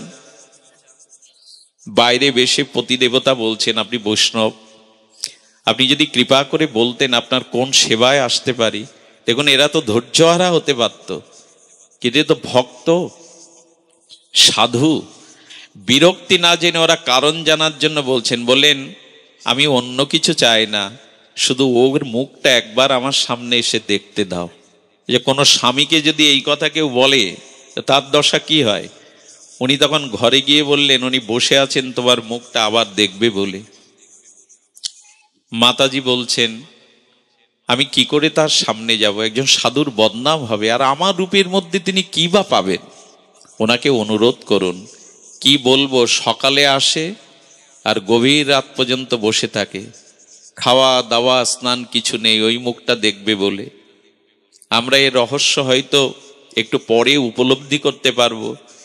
সেই মাতাজি ধীরে ধীরে চিন্তা করলেন, এভাবে দিনের পর দিন তিনি আসতে থাকেন। স্বামীকে ডেকে বললেন, দেখুন বৈষ্ণবের ধর্ম 3টি। কয়টা? বৈষ্ণব কাকে বলবেন? যার মধ্যে এই 3টে ধর্ম সাকার হয়েছে। জীবে দয়া, নামে রুচি, বৈষ্ণব সেবন। এই 3টি লক্ষণ যার মধ্যে থাকবে তিনি সাধু, তিনি বৈষ্ণব। জীবের প্রতি দয়া, প্রতিবেশী না খেয়ে মারা যায়, ওষুধের অভাবে কেউ ধুকছে, হ্যাঁ, কন্যাদায়গ্রস্ত পিতা রাতের ঘুম হচ্ছে না, আপনি বাড়ি গাড়ি করে ভালো আছেন, এটা বৈষ্ণবত্ব লক্ষণ না, এটা মানবিক লক্ষণ না। মহাপ্রভু প্রথমেই বলছেন, তুমি তখনই বৈষ্ণব, তখনই সাধু যখন জীবের প্রতি তোমার দয়া আসবে। জীবে দয়া আর ভগবানের নামে তার কথাতে রুচি আর বৈষ্ণব সেবন। একটা জিনিস বারবার কিন্তু আমি প্রতি আসরেই বলছি, সেবা ভিন্ন প্রীতি, ভালোবাসা প্রেম উপাচায় হয় না। কারো ভালোবাসার লক্ষণ যদি বুঝতে চান, সহজে 2টো লক্ষণ বুঝবেন। এক, ভালোবাসা সেখানেই স্থায়ী রূপ নেয়, সেখানেই ভালোবাসার লক্ষণ পরিচয় পাওয়া যায় যদি হাতে করে তাকে সেবা করতে সাধ হয়। সেবা যেখানে নেই জানবেন ভালোবাসা সেখানে নাই। আর দ্বিতীয় লক্ষণ, তার কথা তার বড্ড মনে পড়ে, যখন তখন তার কথাটা তার হৃদয়ে ভেসে ওঠে। এই হলো ভালোবাসার 2টি লোক। যেখানে সেবা নেই জানবেন আদৌ সেখানে অভিনয় আছে, প্রকৃত প্রীতি নেই। প্রীতি আপনাকে সেবা করাবেই। কোন বস্তু ব্যক্তির প্রতি যদি সেবা ভাব না থাকে জানবেন আজও ভালোবাসাটা আসেনি। তো ওনারা বৈষ্ণব, জীবের প্রতি সাধারণ দয়াশীল, আর উনি তো সাধু। উনি একাধিক 3 মাস এই আচরণ করে চলেছেন। কি করলেন জানেন? তাড়িয়ে দিতে পারতেন, ওনার বদনাম হতে লাগলো। চারিদিকে বৃন্দাবনের বাসীরা বলল, আরে ও সাধু না ভণ্ড প্রতারক, এক রমণীর মুখ দেখবার জন্য 30 মাস বারান্দায় ধর্ণা দেয়। কলঙ্ক হচ্ছে তবুও নড়ে না। কত বদনাম রটিয়ে গেল। শেষে ওই স্বামী আর স্ত্রী তাদের 2জন সন্তান নিয়ে বলল, এক কাজ করো, আমরা রাতের অন্ধকারে ঘর ছেড়ে পালিয়ে গোকুলে চলে যাই, চলো, ওইখানে আমরা কিছুকাল বাস করি। যদি উনি পরম বৈষ্ণব ফিরে যান তখন চিন্তা করতে পারেন। কারণ সাধু তো কিছু বলতে পারছেন এবং তার রহস্যটা উনি বুঝতে পারছেন না। গোকুলে চলে এলেন। গুরুদেবের আশ্রমে আসার পরে বললেন, মা তোদের মুখ দেখে মনে হয় প্রসাদ পাসনি, যা আসনে বস। ওরা 4 জন, কিন্তু আসন পাতা 5টা। কয়টা পাতা? 5টা। মাতাজি জিজ্ঞাসা করছে শ্রী গুরু মহারাজকে, গুরুদেব আমরা তো 4 জন, আপনি তো আমাদের সাথে বসবেন না, আরেকটি আসন কার? দেখুন, প্রশ্ন করে যদি উত্তর নিতে হয় তারা মাস্টার, শিক্ষক, অধ্যাপক, কিন্তু গুরুদেবের কাছে গেলে প্রশ্ন করা লাগে না, গুরুদেব মুখ দেখেই হৃদয়ের অনুভূতি বুঝে নেয়। এই জন্য তো শ্রী গুরুদেব, আরে প্রশ্ন করেই যদি জানতে হয় সে তো অধ্যাপক, প্রফেসর। গুরুদেব বুঝে নেয়, বলে মারে ওই আসনটা আমার জন্য না, তুই যার জন্য ঘর ছেড়ে এখনো বলিসনি আমার এখানে চলে আসছিস, ওই আসনটা তার জন্য পেতে রেখেছি আমি। ওই আসনটা আমি তার জন্য পেতে রেখেছি। শুনেই মাতাজি এবং স্বামী তার চরণে, বাবা আপনি আমাদের মনের কথা বুঝতে পেরেছেন, তবে বলুন কে ও? জানিস না মা ও কে? একদিন এই বৃন্দাবনের আকাশে বাতাসে তার রাধা মাধবের ভজন অনুভূতি ছড়িয়ে পড়বে, তার চরণ দর্শনের জন্য অনেক মহাত্মারা নিজেকে সৌভাগ্যবান মনে করবে। ও রাধারানীর বিশেষ কিঙ্করী একজন, আমি ওর জন্যই আসন পেতেছি, আমি জানি আসবে। আর শোন মা, মনে যা করেছিস তা না, যে দুয়ারে বসলে মানুষ ঘর ছেড়ে গুরু আশ্রমে গোকুলে আসতে পারে, সে সাধু ছাড়া অসাধু হতে পারে না। যার সান্নিধ্যে গেলে মনের গতি ভগবত দিকে হয়, সে সাধারণ না। দেখবেন যার সঙ্গ করলে, যাকে দেখলে মনটা নিচু দিকে যায় না, জানবেন তার মধ্যে কোনো মহত্ব আছে, তার মধ্যে কোনো ভগবত শক্তি আছে। এই জন্য যাকে দেখলে, যার সঙ্গ করলে মনের গতি ভোগের দিকে, প্রবৃত্তির দিকে যায় না, জানবেন তার সঙ্গের মধ্যে কোনো মহিমা আছে। আর জীবনে এ জাতীয় সঙ্গ যতদিন না পাবেন, ততদিন আপনার অনুরাগ পাবেন, আপনার স্বভাবের গায়ে হাত পড়বে না। শুদ্ধ সাধু সঙ্গ ভগবানের থেকেও দুর্লভ। ভগবান পাওয়াটা বড় কথা না, ভগবানের প্রিয় স্নিগ্ধ নির্মল সাধুসঙ্গ পাওয়াটা যত বড় পাওয়া। এই জন্য সাধুগণ প্রার্থনা করেন ভগবানের কাছে, প্রভু আমি তোমাকে চাই না, তোমাকে পাওয়ার সামর্থ্য কই, কিন্তু তোমার কোন প্রিয় ভক্তের সঙ্গ যেন আমি পাই, তোমার কোন প্রিয় ভক্তকে যেন এ জন্মে আমি পাই। সাধু কৃপা না হলে, মহৎ সঙ্গ না হলে ভগবানকে পাওয়াও পাওয়া নয়। দুর্যোধন, কংস, তারাও কৃষ্ণকে পেয়েছিল না, প্রেম ছিল না, সঙ্গ ছিল না, এই জন্য তারা আস্বাদন করতে পারিনি। এই জন্য শুদ্ধ মহৎ সাধু সঙ্গ ব্যতীত ভগবানের অসমাদ্য রস মাধুর্য আস্বাদন হবে না। একটু পরেই এই কথা শুনে উল্কার মতো ছুটে এলো নন্দদাস। আসার সাথে সাথে প্রণাম করার পরে বললেন, বাবা প্রসাদ পাও, তোমার জন্য আসন পাতা। আর সেই সুন্দরীকে দেখলেন, তার প্রাণ জোড়ালো। গুরুদেব তাকে ওই দিনই দীক্ষা দিলেন। শুনুন, ধ্যান দিয়ে শুনুন। দীক্ষা দেওয়ার পরে গুরুর চরণামৃত দুফোঁটা যেই ওর মুখে দিলেন, সেই পূর্বের স্বভাব ভাব ফিরে এলো। উনি গুরুচরণে লুটিয়ে পড়লেন অশ্রু সজল নয়নে। ওনার সেই পূর্বের ভাব জেগে গেল। লোহা যদি পরশ পাথরের ছোঁয়া পায়, সোনা হতে কি বিলম্ব করে গো? পরশ পাথরের স্পর্শে লোহা সোনা হতে বিলম্ব করে না। যেই গুরুদেবের চরণ পেল, মন্ত্র পেল, সেই তার পূর্বের স্বভাব ভেসে এলো। ওই মাকে কি রূপে দেখেছিলেন জানেন? এই নন্দদাস ছিল, তিনি রাধারানীর নিকুঞ্জ মন্দিরের রূপ মঞ্জরীর সখী। এই নন্দদাসকে, ইনি নিত্য রাগানুগা আর ভজনের অধিকারিণী মঞ্জরী, রূপমঞ্জরীর ইনি ছিলেন নিত্য সহচরী সখী। ফুল তুলতেন, মালা গাঁথতেন, শ্যাম সুন্দরকে বিজন করতেন। সেই পূর্ব লীলায় রূপমঞ্জরীরই আবেশ হয়ে এসেছেন নন্দদাস। তাই ওই মায়ের মুখের মধ্যে উনি রূপমঞ্জরীর ছায়া দেখতে পেয়েছিলেন। রূপের জন্য নয়, বাহ্যিক সৌন্দর্যের জন্য নয়, যৌবনের জন্য নয়, ওই যে পূর্বস্মৃতি রূপমঞ্জরীর মুখবদনের ছায়াটা ওর মধ্যে দেখতে পেয়েছিল। কোন কোন মাতৃহারা মানুষ দেখবেন, কোন কোন মাকে দেখে তার নিজের অজান্তেই মুখ থেকে মা ডাক বেরিয়ে যায়। কারণ তার মায়ের মুখের সাথে সেই মুখটা কোথায় যেন মিল আছে, এই জন্য মা বলে ওঠে অজান্তেই। তো উনি পূর্বলীলাতে রূপমঞ্জরীর সহচরী ছিলেন, সেই রূপমঞ্জরীর মুখটা ওনার মধ্যে দেখতে পেয়েছিলেন। তখনই ওনার ভজন অনুরাগ বাড়ল। ওই রূপমঞ্জরীর রূপচ্ছটায় তার আবেশে উনি সাক্ষাৎ ব্রজলীলা রাসলীলা দেখতেন, আর উনি পদ রচনা করে গাইতেন। বৃন্দাবনের বিদগজ্জন মহাজনগণ এক সময় এই নন্দদাসের অপ্রাকৃত নিত্য লীলার নিত্য রস মাধুরী তার লেখনী, তার সঙ্গীত সুরমর্চনায় ফুটে উঠত। এটা আকবরের কানে গেল, হিন্দুস্তানের সম্রাট দিল্লির আকবরের কানে গেল। উনি রাধা মাধবীর লীলা দেখতে পান, আর সেই লীলা দেখে দেখেই উনি পদ রচনা করেন।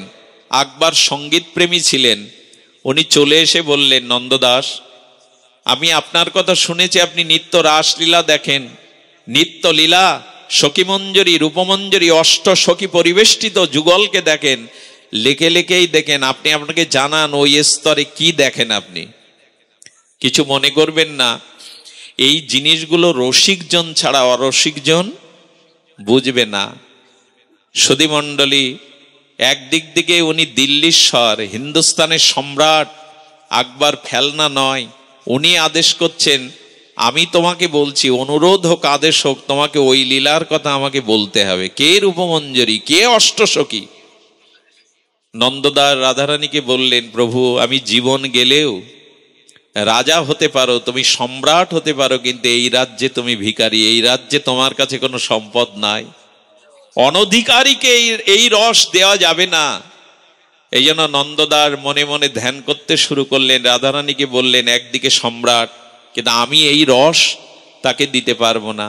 উনি ধ্যানস্থ হয়ে নিত্য লীলা স্মরণ করতে করতে ওখানেই দেহ ছেড়ে নিত্য লীলায় গমন করলেন।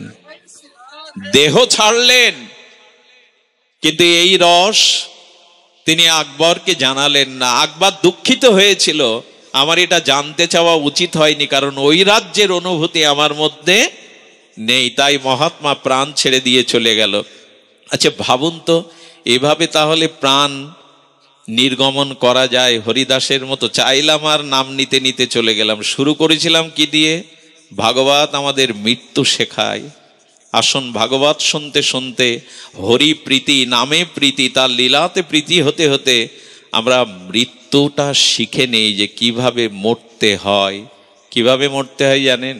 যে যেখানে মরুক, দক্ষিণায়ন, রাত্রিবেলা, যেখানেই মরুক, মৃত্যুর সময় যদি গোবিন্দকে স্মরণ করতে করতে, তার চরণ, তার নাম এই স্মরণ করতে করতে যাওয়া যায়, এটাই হলো বিজয় উৎসব, এটাই হলো নিজেকে জয় করা, এটাই হলো মহামৃত্যু।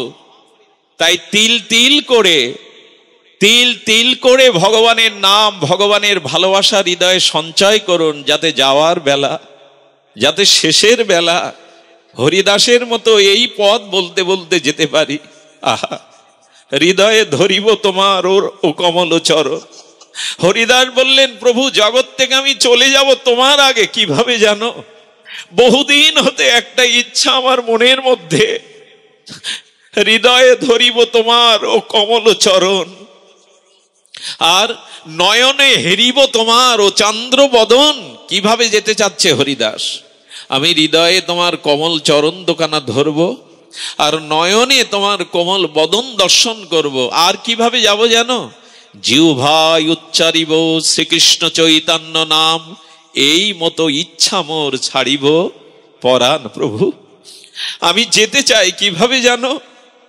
আমার এই নয়নটা যেন ভ্রমর হয়, আর তোমার বদনটা যেন কমল পদ্ম হয়। ভ্রমর যেমন গুঞ্জরিত আবেগে ওই পদ্মের মধ্যে বসে ভুলে যায়, আমার নয়নও যেন তোমার বদন কমল আবেশে আবেশ সিক্ত হয়। তোমার চরণ দোখানা যেন আমি আমার হৃদয়ে ধারণ করতে পারি। আর জিহ্বায় শ্রীকৃষ্ণ চৈতন্য, শ্রীকৃষ্ণ চৈতন্য, এই উচ্চারণ করতে করতেই আমার দেহ ছেড়ে চলে যায়। এই হলো বিজয় উৎসব, এই হলো অপ্রাকৃত মৃত্যু, এই হলো ভগবানের কাছে ফিরে যাওয়ার উপায়। প্রার্থনা করি আপনাদের সকলের যেন এই প্রীতি ভক্তি হয়, নামে রুচি হয়, যেন বিদায় বেলা ভগবানকে স্মরণ করতে করতে আমরা যেতে পারি। আজকে এইটুকুই। গুরু বাবাকে বসিয়ে রেখে ওনার মতো দন্য প্রধান, নাম প্রধান, সমদর্শী বৈষ্ণবকে দেখে এতক্ষণ হরি কথা বলা উচিত নয়। তবু বাবাকে নিবেদন করছি, যজ্ঞ হলে, হোম হলে তার আহুতি দিতে হয়। উনি আজকের হরিকথার পূর্ণ আহুতি স্বল্প সময়ের মধ্যে দিচ্ছেন। আমরা জয়ধ্বনি দিয়ে ওনাকে বরণ করে নিয়ে উনি ভাগবতের পুণ্য হতে প্রদান করছেন। জয় শ্রী গুরু প্রেমানন্দে হরি বল। জয় রাধা। আপনারা প্রসাদ নিয়ে যাবেন।